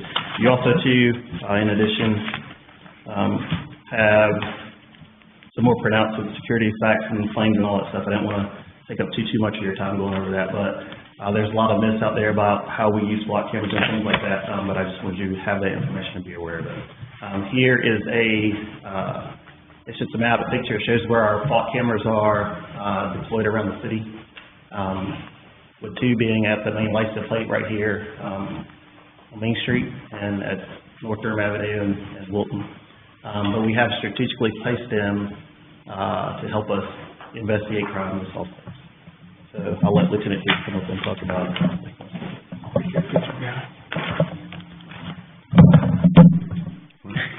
Good evening, everybody. I'm Reese Gates, Lieutenant over Investigations here in Creedmoor. The flock system, I'm kind of one of the ones that got it implemented. Chief King was here, me and him was working together, and I saw what the other agencies, jurisdictions were, the success rate they had. I spoke with them. They told me how successful it was. So I went to the Chief King at that time and said, hey, we need to get this system on board. I've been an officer since 1996. I've been an investigator since 2007. And this is one of the best tools that I've encountered since being an investigator. I've used this device, flock tool, many cases in the city of Creedmoor. I'll go over some of them later. This is just a tool, is all it is. We use it along with other stuff to try to help solve cases. We have, it's used by many other agencies, and we share the data back and forth. The more people that's involved in this flock system, the more data that we have, the more data that we're able to share back and forth too. It's a deterrent, like Chief said earlier. It's a big deterrent to people that are committing crimes. Every time I arrest someone and I've used the flock system, I'll let them know, say, hey man, when you come into Creedmoor, you on camera. I even tell them that all of our streets have the cameras, because it is a big deterrent. You ain't gonna wanna go commit a crime somewhere that you've been recorded. But it's not intrusive no more than a link camera to someone's house or someone's business cameras. We use this in conjunction with other cameras to try to solve cases. But like I said, it's just a tool. It's like a blink camera at someone's house. I have a B&E to a residence. I go out to that residence. I go do a canvass in the neighborhood. I talk to the neighbors. Maybe one of their cameras captured a suspect vehicle in the area. It may even have captured the tag, same as this thing does. So it's just a tool that we use along with other stuff. It does have a hot list where it lets us know. This is a big security for the city. If I lived here, I'd love this. It lets us know what's coming into the city. Almost every road coming into the city's got a camera on it, other than one. We need one more camera. But it lets us know when a car comes into the city, if it's wanted, if it's got a stolen plate, if the car's stolen. A lot of people that break into these cars, or that we have these big rashes when vehicles being broken into, they're driving stolen vehicles. They cross lines, they go to Durham, they go to other jurisdictions and commit these crimes. But let's say a stolen car's coming into the city, they're coming in the city, and let's say they're gonna come here and they're gonna commit crimes here. Well, we'll get an alert ahead of time. We'll have officers, they'll be waiting for that car to come in, so we can stop a crime before it happens. We've recovered multiple stolen vehicles for other jurisdictions because of these cameras. Officers can set alerts, like Chief said earlier. We had a case a while back involving an official here. We was able to go in there and set an alert, and we know that a crime had been committed. We know when this car comes to the city, so it's also protected. We can protect people based off of the alerts that we can set. We solved many cases using this device, and I'll kind of go over some later. But some of the stats, I looked at the stats before I come in here, and I'm kind of like blown away by as much as it captures. 439,000 cars come through the city in December. 439,000. We didn't look at all those cars. We only looked at the ones that we're investigating, the ones that we have criminal cases that we're looking at. We don't look at 439,000 cars. But it captured that much data. We had, in the alerts from 2025, we had 1,308 alerts. Those alerts were 79 stolen vehicles, 78 stolen plates, 33 people with warrants on them, and 76 alerts to protective orders. And there was several other, but they were just the main ones that kind of stood out. Let me go over just a few cases that I have. Most recent, we had at Family Dollar, December 17th at Family Dollar, we had a call for a larceny. So officers responded down there. We had two subjects that stole heaters from the front of Family Dollar. We get down there, we canvass the area. The suspect's already gone. So I look for cameras in the area. I know where some of the camera systems are down there in Creedmoor Commons. So I went and looked at some of the security cameras. I was able to get a suspect vehicle coming into the parking lot there, and the two suspects getting into the vehicle. I saw that it was a Nissan Altima, but I couldn't see the tag. The video wasn't clear enough to see the tag on it. So what did we do? We used flock. We pulled the flock cameras to see if there was a Nissan Altima that had come into the city during this time frame. Only looking for this time frame. Well, lo and behold, 5 minutes beforehand, there was a Nissan Altima coming down Highway 56, passing Hayes Road, and that's the same vehicle. That particular vehicle had a missing spoke on the back right passenger rim. So when we looked at the flock cameras, there was a picture. The vehicle had a missing spoke, same thing. But what did it have? It had a tag. I was able to run that tag through the system, through NCIC, which all law enforcement has access to do. Once I run it through NCIC, I saw who it come back to. I was able to identify who the owner was. Later, I identified who the driver was, and we recovered those stolen heaters, and I ended up making a charge of that. That's one of the many cases that we had. We had, I know y'all probably familiar with this one. We had a hit and run case up there on Paddington in October. The person got hit. How did we solve it? Flock camera. Wow. Lady hit a car, hit a pedestrian. We was able to get a description of the vehicle. Went and looked at the flock cameras. We was able to solve that case. Chase it to Lewisburg. We had shots fired call, Paris Park, this summer. Guy got shot. Multiple people involved. We pulled video from one of the neighbors. We looked at the video. We saw a suspect vehicle leaving there. Got a good description of it. Where'd we go? Flock cameras. We was able to identify the vehicle and the tag. Helped us a lot in solving that case. We had, back in June, we had, if y'all know that South Graham High School, the fence got torn down, got demolished, somebody run into the fence. Had a neighbor call us, said, hey, this is tore down out here at the school, someone ran into it last night, I seen it this morning, I went and looked at my cameras, and I saw the vehicle run across the intersection, run into the fence. Said, you can come over and take a look at it, so we went over there, took a report, looked at the vehicle, couldn't get a tag off of their cameras, so what do? Looked at Flock. We saw the vehicle coming into the city on Main Street, got the tag, run the information, made contact with the owner of the car, they admitted to running into the fence over there at school. Many cases I could go through. This is a very valuable tool. It's no intrusive than a Ring doorbell camera. It provides security for y'all. I live in the city of Durham. I wish they had it. Don't have it. Very good tool to use. I've been doing this 30 years. It's a very good tool. But like I said, it's only as good as the person that uses it. And we use it, the person that put the information, look for the information, it's there. And we use it along with other tools. Do y'all have any questions? Commissioner Moss? I've got a couple, and these are gonna go back to, some points, or some notes rather, that I took from Mr. Brown, I think that, Mr. Ryan Brown, I believe. I just wanted to, make sure that we were hopefully kind of sort of responding to your issues there. But first, there was a slide, Chief, when you were talking, I think it was the myth slide. I just wanted to make sure, I got the glasses.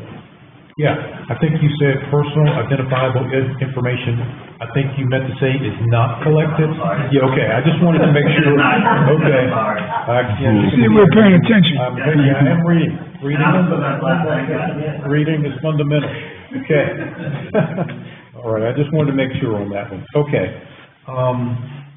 Yeah, so where the data is stored, Chief, I remember you saying it's stored with the FBI? Did I capture that right?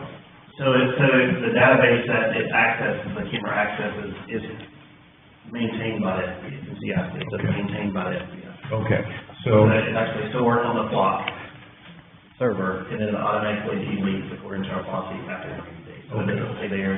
After 90 days, we can't access it anymore, completely deleted. Okay, I got you. So it's stored on Flock? Yes. And then deleted. And then it's deleted in a certain amount of time, and that data, as you understand, is not being sold? It is not. Okay. So, like I said, if we got something called NCIC, it's a database that all law enforcement uses, this national database that we have access to, just law enforcement. But, so, Flock, every day, within 24 hours, has to check that database. So let's say your car is stolen. I might not do a report for you, your car's stolen. We're gonna come back and we're gonna enter your car in NCIC. Because if your car goes to Durham and they stop it or they run the tag, they're gonna know that your car's stolen. It's the same database that Flock has access to. But our system has to check that system every day, every 24 hours to make sure it's updated and correct. So you follow that part on that? So that data there, is checked every day, and it's housed by NCIC. But if we go in there and it takes a picture of your car coming down the road, the picture of your car coming down the road, after 90 days it's gone. That's held by Flock. You follow me? The picture itself is held by Flock, but the data that says your car is stolen is held by NCIC, and Flock checks it. Okay. You follow that? Gotcha, understood. And I think this is my last question. That's a great segue, Lieutenant, to my last question, I believe. The point that Mr. Brown raised about the external audit. So, and maybe this is something that you can answer or not, I don't know. But, so there is some mechanism that tells us that our data is being deleted after 90 days or whatever that time frame is? So Creedmoor, we have the data after every 90 days, yes, it's deleted. It's the retention period. I do an annual audit every year to show that our people, the Creedmoor people, are doing what we're supposed to do. So we don't own those cameras. Those cameras are owned by, we have access to use those cameras. And our people that have access, before they can use it, they have to take a test, they have to do training on it and everything. So to make sure that they're using it the correct way. And every year we do an annual audit, and I'm actually doing an audit now. Okay. And just to make sure, I'm sorry to beat a dead horse here, but so if I heard you correctly, the Flock data actually is stored here. No, it's stored, Flock has, we have access to it. You've got access to it, but it's not physically here. Okay, all right, I just want to make sure I'm clear on that. Okay, yeah, okay, thank you. Thank you, Mr. Mayor. I have one thing. You said roughly about 439,000 cars come through Creedmoor in December, just December. I was told when I looked at it, I thought, What? So, out of that, 1,338 hits came. No, that's from the year. That's from the year. That's from the year. Wow, so that doesn't, I just did math on that. So if that was 439,000 cars a year, divided by 1,338 hits, that's less than 0.003% of you all getting hits of cars coming through. so it's not that big.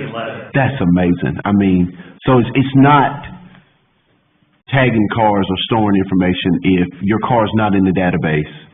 It takes a picture of it, and so it takes a picture of it and it takes a picture of the tag. But we don't access it unless something happens. If your house got broken into and someone saw a blue Honda leaving there, and I know you about a certain time, when I come in and investigate, I'm gonna go back and look at those cameras, and I'm gonna look at that time frame, I'm gonna look for a blue Honda to see if it come into the city. That's the only, we're not accessing all that data because we couldn't do it. Yeah, we're just looking for any criminal activity that happened, that's what we're looking at. So say for instance, like our police officers were, say, down on 56, and all police officers were down there, and it's been terrorists coming down 56.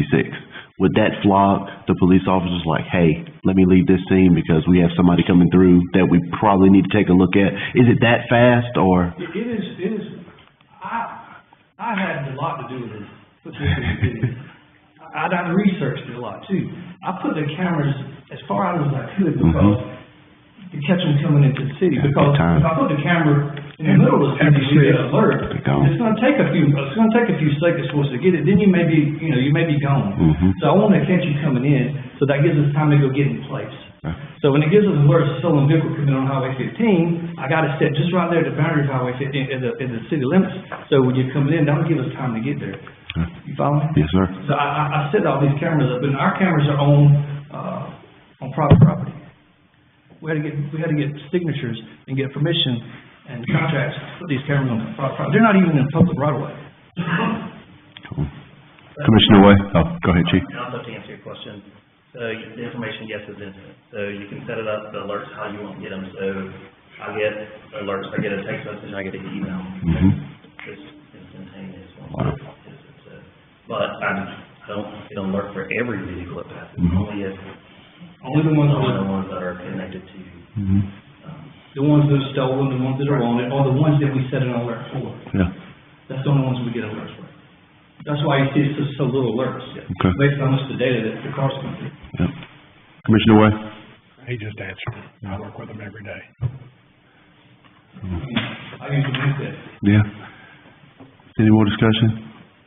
I don't know, I guess my thoughts is that we get listened to every day. I mean, I could be talking to my wife about a bread maker, and I look on Facebook, and I'm getting an ad about bread makers, like how in the world. So, I mean, there's somebody listening at all times. I appreciate you all for the presentation. And SWAT does, last thing I'll say before we proceed, SWAT does have a transparency tool, and I've been working with them to create that for our citizens, because we want to be transparent about what we're doing. It's no shady business, we're not trying to do anything behind anybody's back, but it should be something that maybe we can add to the city's website, so go in and so they can get their questions answered. And just something else, if there was to be an instance with Flock, would you all be willing to look at another system or see what's going on with Flock?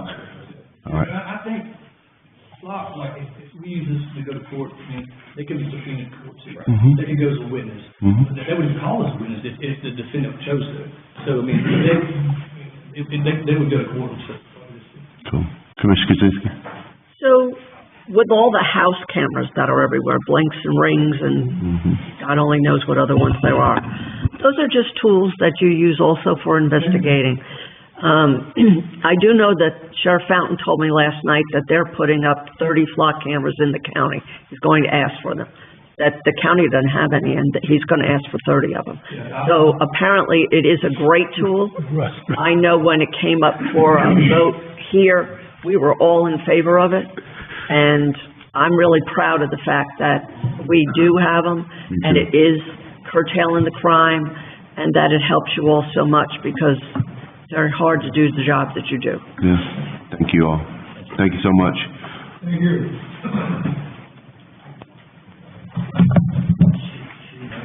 You're up next.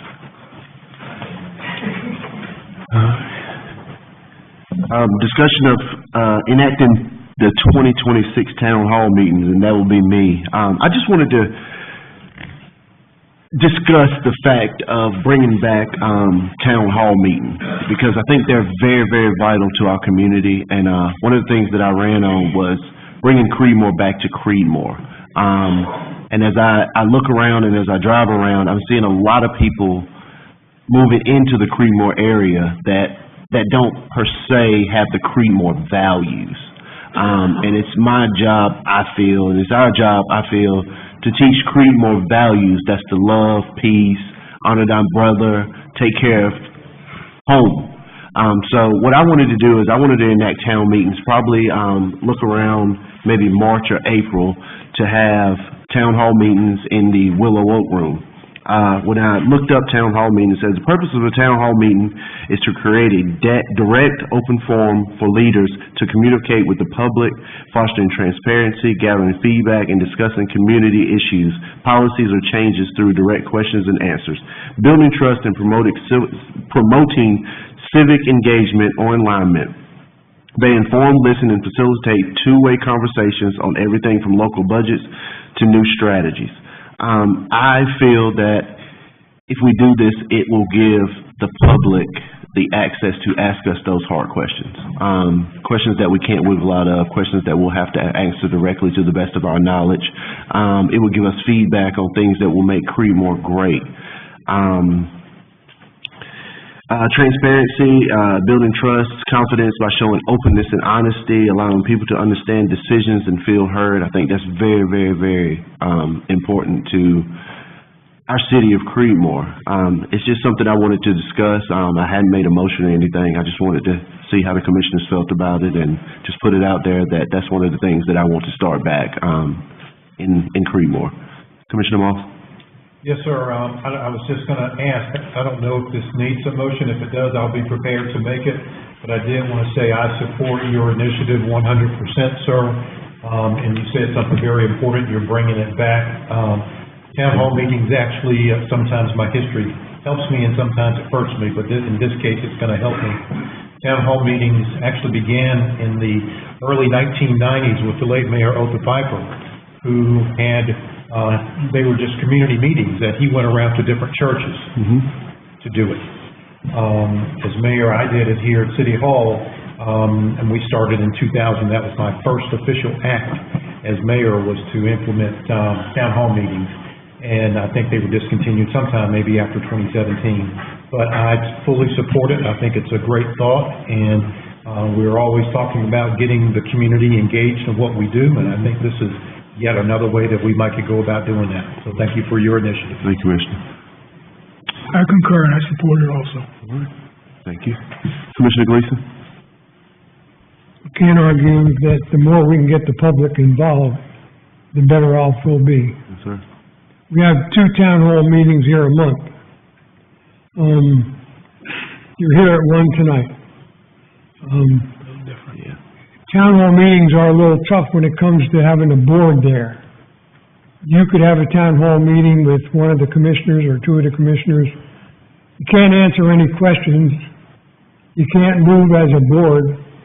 You can only bring back suggestions to the board. I see no problem with it, as long as it's set up for a specific town hall meeting about Creedmoor wants to have a drop the donkey night every year as a first night in Creedmoor. You ask the community, is there community interest? Community interest means if you're interested, you get involved. You don't say, yeah, we should have that. But then and then you go home. So town hall meetings are, in some instances, a very good way of bringing public out. They're also a way of bringing very few people out with very few questions, and again, we have to limit our number of commissioners that attend and talk, so that has to be looked at. But I have no problem with town hall meetings. Commissioner Moss? Yes, sir. Not to disagree with you, Commissioner Gleason, but I do believe that if we wanted to, if we advertise these town hall meetings as meetings, people could be here, as I understand it. And the only other comment that I would make, I think the purpose of a town hall meeting is to give our citizens an opportunity to talk about whatever it is that's on their minds. That's just my opinion. I agree. That's all I agree. And that's what I wanted.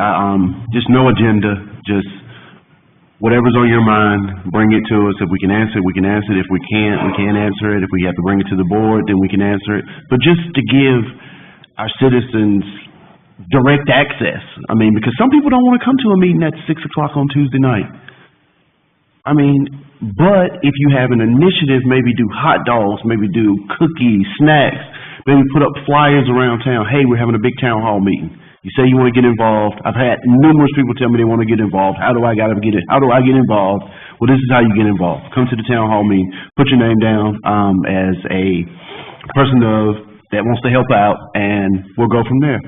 So, I don't think do we need a vote on that? Yeah, we should do a motion. Do we need a motion, Kevin? Well, I think that depends a little bit on what the board would like to do. If this is something that you'd like to direct staff, just begin the process of organizing. Yeah. I think that probably should happen with a motion and a vote. Okay. And that's my motion. All right. There's been a motion to, let's see if I can get this right, a motion to go ahead with the discussion, have staffing involved in town hall meetings. Is there any discussion? All in favor? All in favor? I made the motion. All opposed? Aye.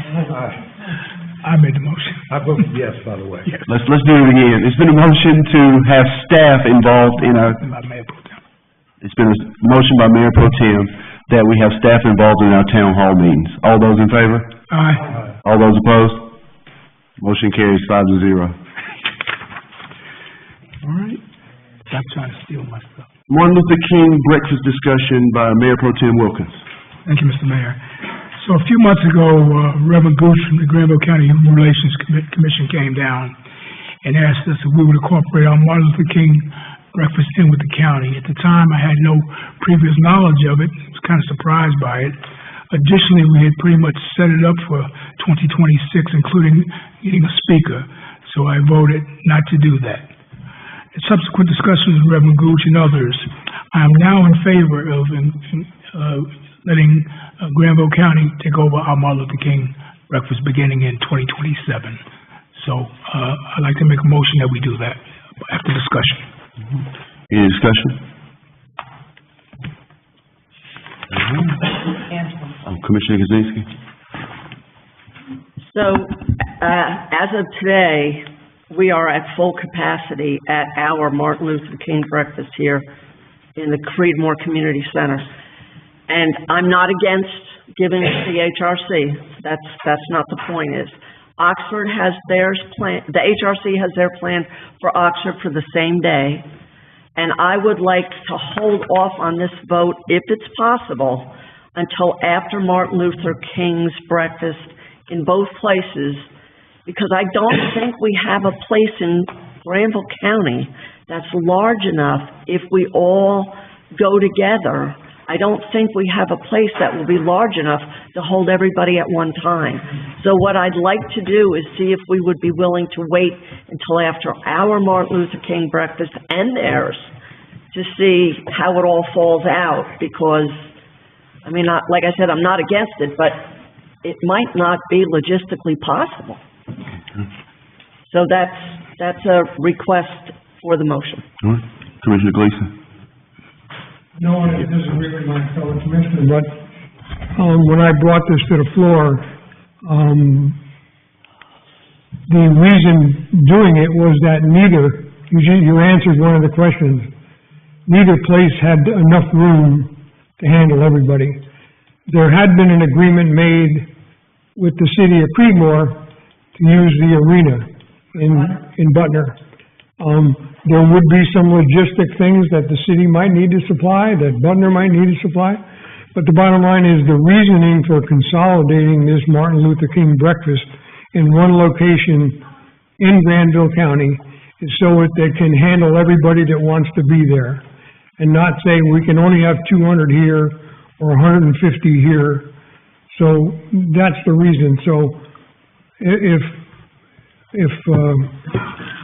Mayor Pro Tem made a motion that we combine with the HRC. Beginning next year. And their breakfast next year, I would agree with that. Commissioner Moss?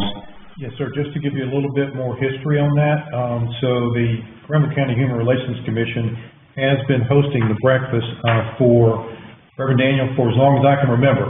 25 or 30 years, and it has been standing room only.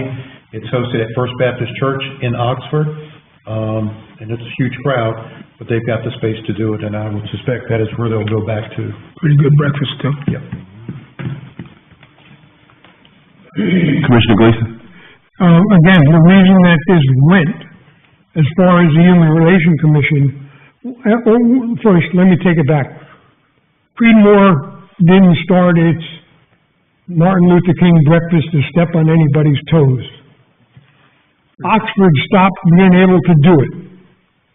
So Creedmoor stepped up and said, we'll have a breakfast. So we got to take credit for trying to take over something that was a problem. A couple of years ago, last year I think was the first that Oxford went back. They found out they were overwhelmed, they were able to do it. And then during this year, the talk became, let's make it a county-wide affair. So, again, we didn't start a breakfast to take people away from Oxford or to steal people. It was started to provide a breakfast on a day that there was no other breakfast. And I thank the city for doing that. Any more discussion? Just that the reason that we started here, according to with what Commissioner Gleason said, was we had citizens in Creedmoor who said they couldn't get to Oxford and they wouldn't be able to ever attend it. So they asked us, now that we had the community center done and it was available, could we do it here? And we did. So my concern is the citizens of Creedmoor not being able to get to wherever it's going to be held, and that they asked me specifically to do it here. So that was why I was in favor of it, leaving it here for our citizens. But, you know. All right, it's been a motion to combine with the HRC for the MLK breakfast for 2027. All in favor? Aye. All opposed? No. Motion carries 4-1.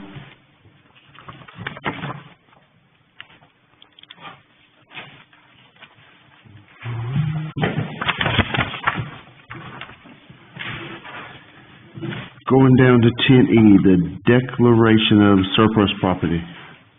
City Manager, Mr. Turner.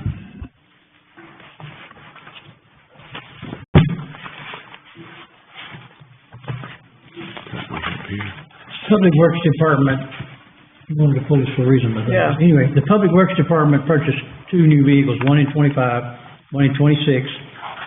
Those 2 vehicles have come in, and now they have 2 surplus vehicles that we're asking the board to declare surplus so we can go on NeoGov auctions and sell those vehicles.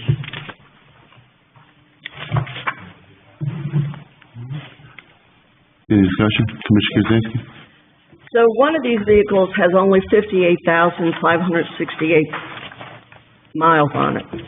And I have checked with the city manager, and there is no spare in Public Works. This is very low mileage, and if one of the trucks in Public Works go down, it would be nice if they had a spare. I did check with the city manager who checked with the Public Works Director, Steve Edwards, and there's nothing wrong with this truck. And with the mileage, if Creedmoor, I think this truck could last a long time, and if one truck goes down and has to be repaired, we would have a spare. Also, Parks and Rec uses trucks out of the Public Works Department, and this would be a vehicle, I know that they use it for the fireworks night, and they use it for music festival and Christmas decorations and stuff. So I think that instead of surplus in this truck, it's paid for. It's only got 58,000 miles on it. I think we ought to keep it and, use it as a spare vehicle for Public Works or an additional vehicle for Parks and Rec. So I would like to consider not surplus in this one. The other one's got a lot of miles on it, and yes, I'm fine with that one. Mayor Pro Tem? Yeah, after any further discussion, Mr. Mayor, I'd like to make a motion to declare both vehicles surplus property. Commissioner White? I mean, I'm fine with keeping it, I mean, this truck is paid for with no mileage. If, Mr. Edwards, do you see a need for having a spare Public Works truck in your fleet that we've already paid for and not incurring any other expenses? Yes, sir, there's times, Steve Edwards, Public Works Director for the City of Creedmoor, nice to be here. There are times Parks and Recreation has to go pick up mulch, things like that, or party supplies, various things, so that's what we had talked about having a spare truck for, as well as if one were to be in the shop, but no, sir, there is no mechanical issues with this truck at this time. And we currently don't have a vehicle assigned to Parks and Recreation individually. No, sir. Parks and Recreation is a programming, department. We are the arm, they're the brain, so, you know, they have, we do the lifting, they do the thinking.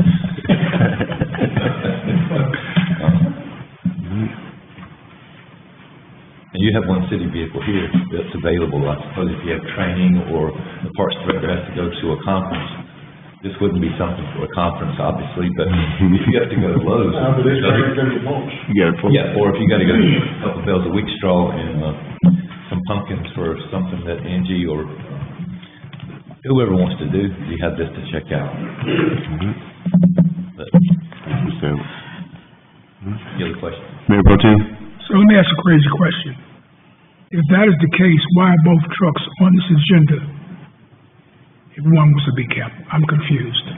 Because when I requested a new vehicle, it was to 1 for 1. You know what I mean? I get a new one, but then I get one up to be sold. Right.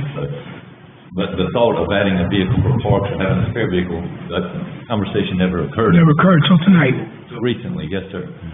But it's always been 1 for 1. It's just the way it is, you know. You get a new pair of shoes, you give me your old one.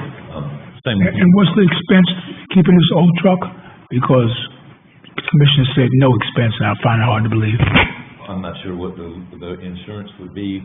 Insurance, breakdown. And if there's a fuel, you know, each month we get a statement from Creedmoor Fuel that has the vehicle number on it. So if it's not used that often, which we do crank them up every month and drive around to keep it used, but I mean, I can't imagine. But again, you have a new truck replacing this, right? I already have that truck in service. Yes, sir. So I really don't understand the need to keep the old truck. That's my personal opinion. Mr. City Manager? Staff member too, well.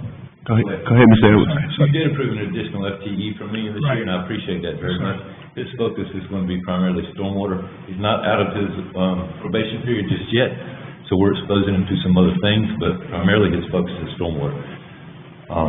And I have a part-time person as well, so this technically would give a seat for everyone, including our one part-timer. But in addition, it would be a spare vehicle for other use, be it Parks and Rec or sometimes you have a truck for coding work, but,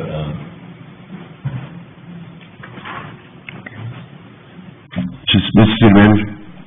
Thank you, Mr. Mayor. When me and Steve had this conversation initially, he did assume that when you buy two new ones, you gotta get rid of two. yes, sir.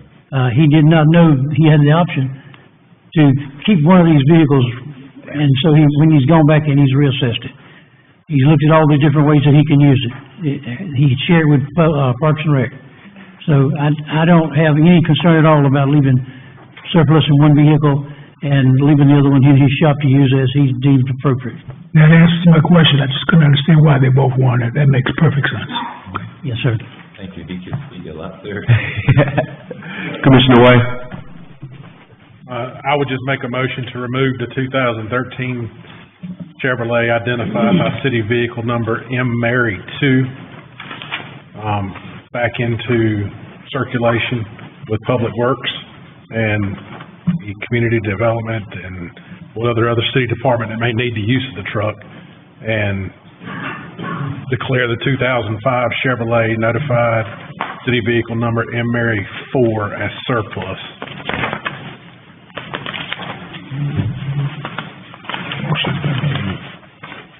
Does that truck still have that light bar on top of it? It's not gonna be sold with it. We're gonna take it off, We're right? taking it off, it's Okay. the plow attachment. Gotcha. Is there any more discussion? All right, it's been a motion to bring back the 2013 back into circulation with the Public Works. All in favor? Surplus. Aye. All opposed? Motion carries 5-0. And it's been a motion that we surplus the 2005 GMC 1500 with 132,000 miles into surplus. Deborah, all in favor? Aye. All opposed? Motion carries 5-0. Thank you, Mr. Edwards. Thank you. Thanks, Steve.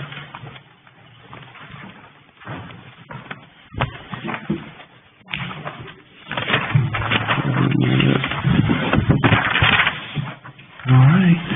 Moving along, we have a city manager's report. Thank you, Mr. Mayor, members of the board.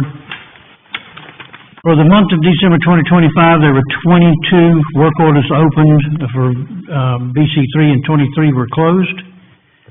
Yesterday, January the 5th, was day one of the Police Department and City Hall construction renovation projects. The contractor, MLB, has 364 days to complete this project now. During a recent board discussion regarding real estate, the question arose as to how many city-owned properties there were. Well, the new mayor and board members, staff, and I have compiled and updated a parcel listing of the values of those properties to share with the board. A copy is enclosed in your package. Let me know tonight or otherwise if you have any questions regarding this information. But some of those date back as far back as 1910, up until the last purchase we made in 2020 was the Elm Street property. At the board's upcoming January 20 regular work session, you will receive an update from Catherine Haslett with the Granville County Advanced Public Health Department on Granville County's opioid settlement fund, a financial report for the month ending December 30th, and a report on the city's financial audit that you heard Lee mention earlier this evening. Just 4 weeks out is the board's 2026 annual strategic planning workshop scheduled for February the 7th, 2026 in the boardroom here at City Hall. The final agenda for the retreat is enclosed and was approved by the mayor on December 31st, 2025. With the current SRO agreement scheduled to expire on June 30, 26, Chief Wheelers, Lee Faines, and myself are revisiting and recalculating the increase in services rendered to Granville County and the Granville County Public School System. A recommendation will be forthcoming to the board as we begin preparation of our 2027 budget. Mr. Mayor, that concludes my comments unless you have questions or board members. Commissioner Gleason? Commissioner Moss? Just one, Mr. Manager, you spoke to the upcoming board retreat. Are we expecting that we're gonna have a draft, or at least a draft of the water quality policy that the, board authorized? That will come back to this board. The county, city attorney and I discussed on February the 3rd, so we will come back to you before that. So we'll have it before the retreat? Yes, sir. Okay, okay, understood, thank you. That's it. Mayor Pro Tem? Commissioner Way?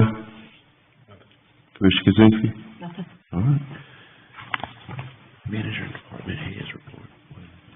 You want to do anything, they go look and read if they want to, you know. Go to Okay, all right.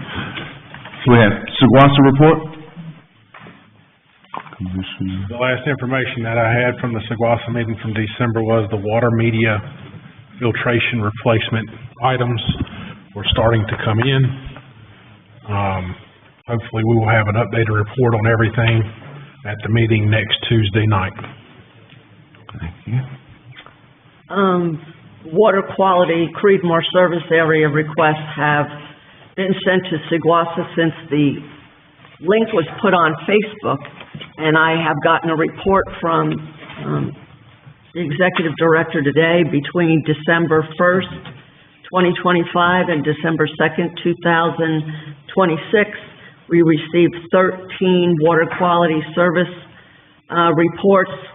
2 of them are from 2013, which is when it was Creedmoor water, so they were sent in on December 21st and December 19th, but the incident with the water problem was from 2013.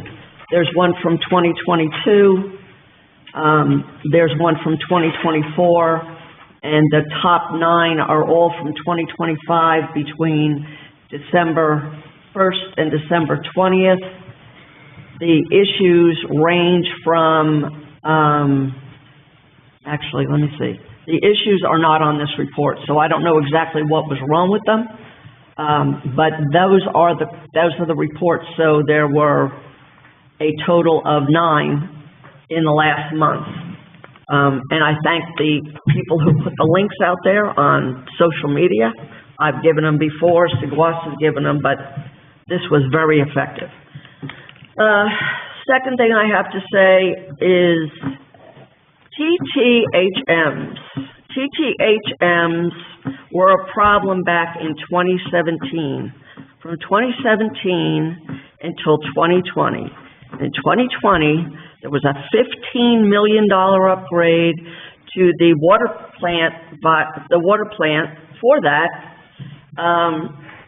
And there are no more disinfection byproducts in the water coming out of Seguas's plant since the upgrade has been made. In 2017, John Mayo went to the board of Seguasa and asked for filters for TTHMs. And I don't believe it was ever voted on, but it was never passed. In 2020, the first vote I ever made on the Seguasa board was to approve the construction company for the water plant to filter out the TTHMS. And when Creedmoor started the PACE water testing, the very first test we did was for disinfection byproducts, and there were 0. And then we switched to the DEQ list of contaminants that we were looking for. That was 2027, a filter was asked for TTHM, and 3 years later, the water plant construction was complete, and it filtered them out. We are similarly in the same situation now. I'm not exactly sure on this because it's confusing to me on what water filters we're looking for, but if it's water filters for PFAS, in the next 2 years, the plant will be upgraded to eliminate PFAS. So it's a similar situation from what I can see, and I just wanted to point all that out, that there was a report that there was a problem with TTHMS, and there are no TTHMS coming out of the water plant, and I would defer to Commissioner Wilkins to back me up on that because he was involved in getting that plant change done at the time, and it was very successful. That's all I have, Mr. Mayor. Mayor Pro Tem. I have a question for the Vice Chair and for Commissioner Way. I've asked on 2 separate occasions, and Commissioner Way is aware of this, to get a flushing schedule around my home, have been ignored up until today. So could one of you please find out why? Can I get an answer to that? Sure. Thank you. Commissioner Moss. Yes, sir. Thank you, Mr. Mayor. Just a couple of quick things. I did want to update the board. A couple of weeks ago, I think it was a couple of weeks ago, I did notify everybody about a sewage leak that was occurring in the Lion Street, Cozart Street area. I am pleased to report that Seguasa, Robert Jackson in particular, and his team were very responsive. I don't know that it is permanently fixed, but I do know that raw sewage is not, and it was coming from a private residence, I should also say that, but I do know that raw sewage is not leaking onto the ground. At least it wasn't today when I walked up there. The second thing I'd like to mention, Steve, your team with the Christmas decorations. I know y'all are in the process of taking those down, but they looked very pretty this year.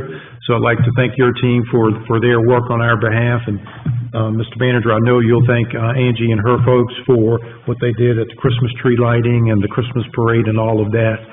Again, I thought it was an outstanding event this year. And, I think that is it for me, sir. Thank you. Commissioner Gleason? Are we doing the commissioner's report? I was going off Seguasa report. I was going off Seguasa report. If there's any discussion, it's okay. No. Anyone? Yeah, I think Okay. we're all We can commissioners. move to the commissioner report. Yes, sir. Commissioner Gleason? It's a pleasure to be here this evening.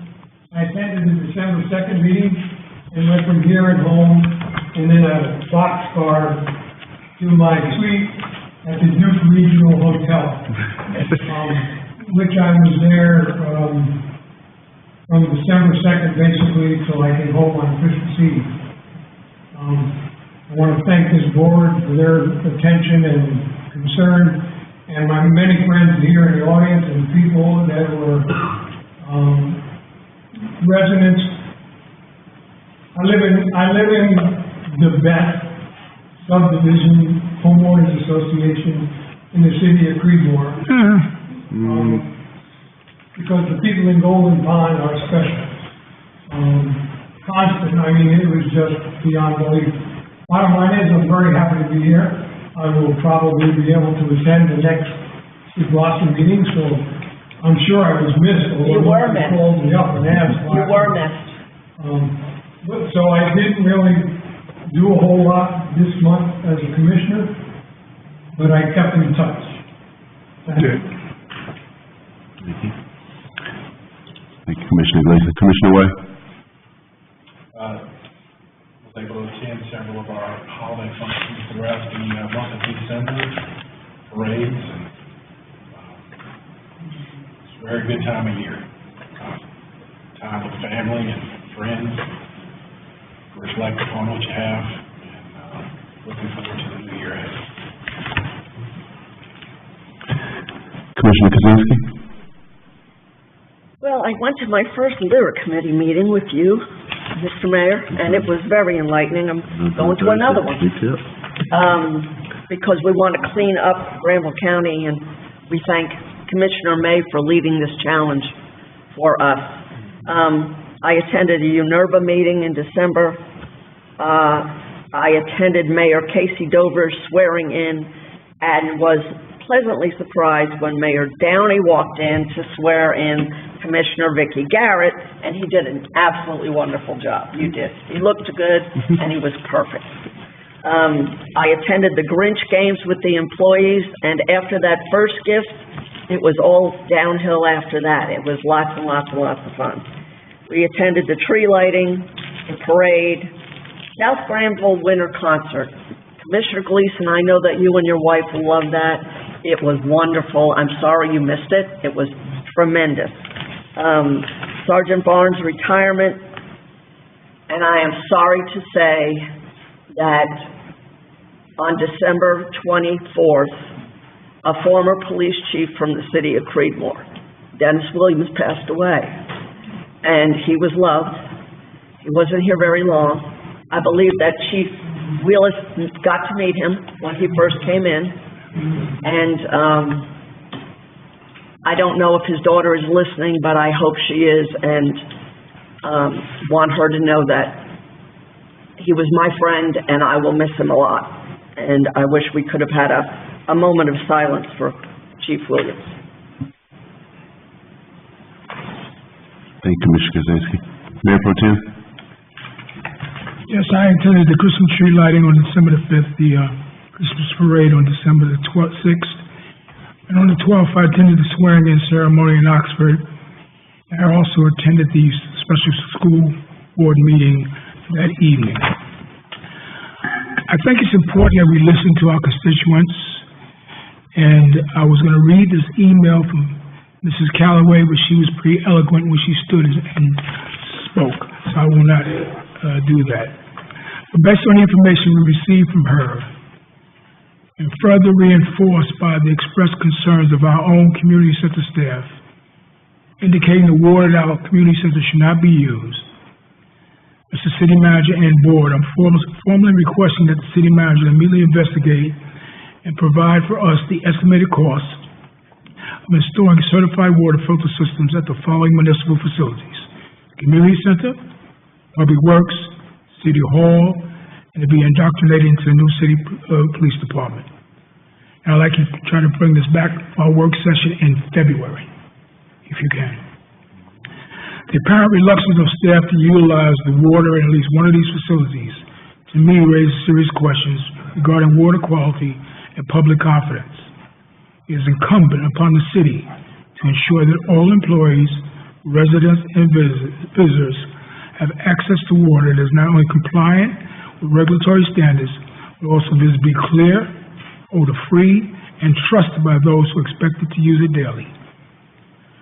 Obtaining clear cost estimates for appropriate filtration system is a necessary and responsible step towards safeguarding public health, maintaining transparency, and informing future policy decisions related to water quality mitigation across city-owned facilities.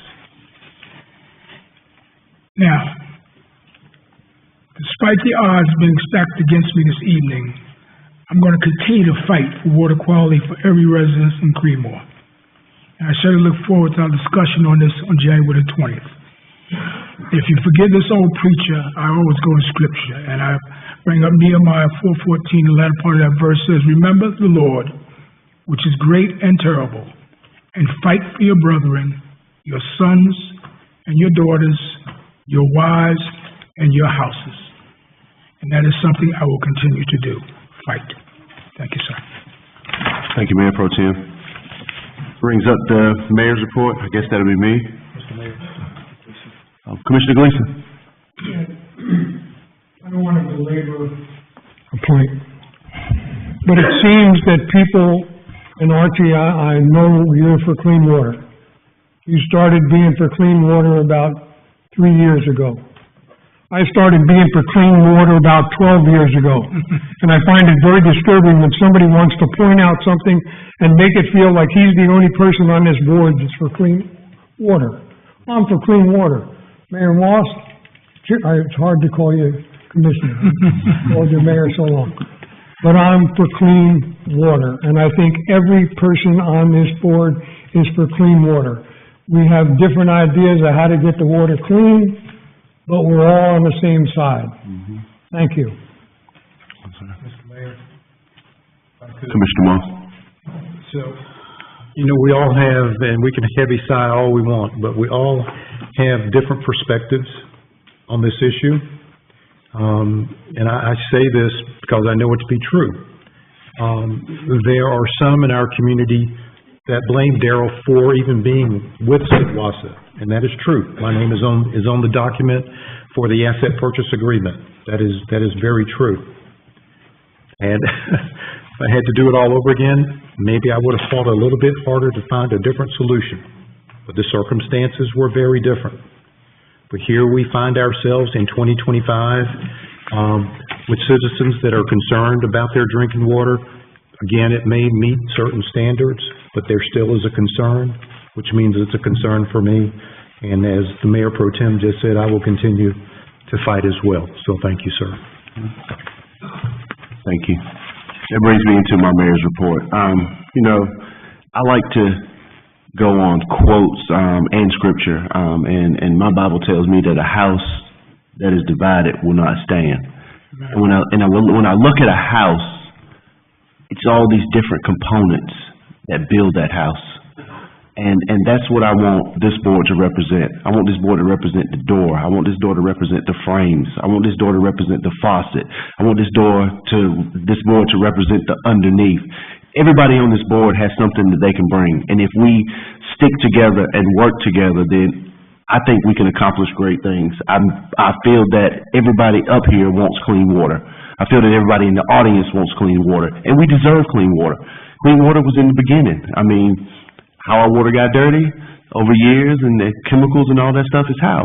But I think that we deserve clean water, and I think that this board is very adamant on getting to a common resolve for figuring out drinking water that we can bathe in, that we can drink, that we can use. I mean, we're paying a lot of money for this water that some of us feel that we can't use. So I just like to reiterate the unity, that everybody brings a different aspect to this board, and I commend everybody out in the audience for bringing those issues to us. I mean, because I feel it's my job as mayor to get everybody on the same boat. And once we get everybody on the same boat, then we can move together.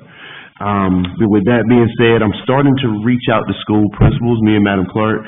I sent her a message to tell her that I want to get involved with the kids, Mount Energy, South Granville, Falls Lake, Granville Central Middle. I have students in 2 of those schools right now, but that's my base. That's what keeps me grounded. When I go and talk to kids, they have all these ideas, some of them radical, some of them very on point, some of them very in tune with what's going on in our city and what can make our city better. So I got invited to, I think, an engineering thing at Falls Lake on the 30th of January. I'm going to that. Yep, I'm going to that. I've reached out, Principal Clark has reached out to me from South Granville High School. I'm very good friends with her husband, Steve, so I'm going to start going into there and going into the classrooms and just talking to some of our students and seeing what their goals and aspirations are. Maybe get them to some meetings, maybe get them in a public comment of things they see that are going on in the city that we don't even know about. So I'm starting to do that. And it's been a blessing to serve Creedmoor in the month of December. I've had a lot of things to MC and a lot of things to float the ride on, and it's just been a blessing. I'll continue to do it. I'll continue to represent Creedmoor to the best of my ability. If you all have anything, please let me know. Anything I can change, anything I can help on, please let me know. So. We had fun on that float. We did. Darryl had fun on the float too. You were on the phone? All right. Does anybody else have any discussion? Motion to go to closed session? Motion to go to Yeah, I got this one. It's been a motion to go to closed session. All in favor? Aye. All opposed? All right. Nobody wants to close it. You too. Yep.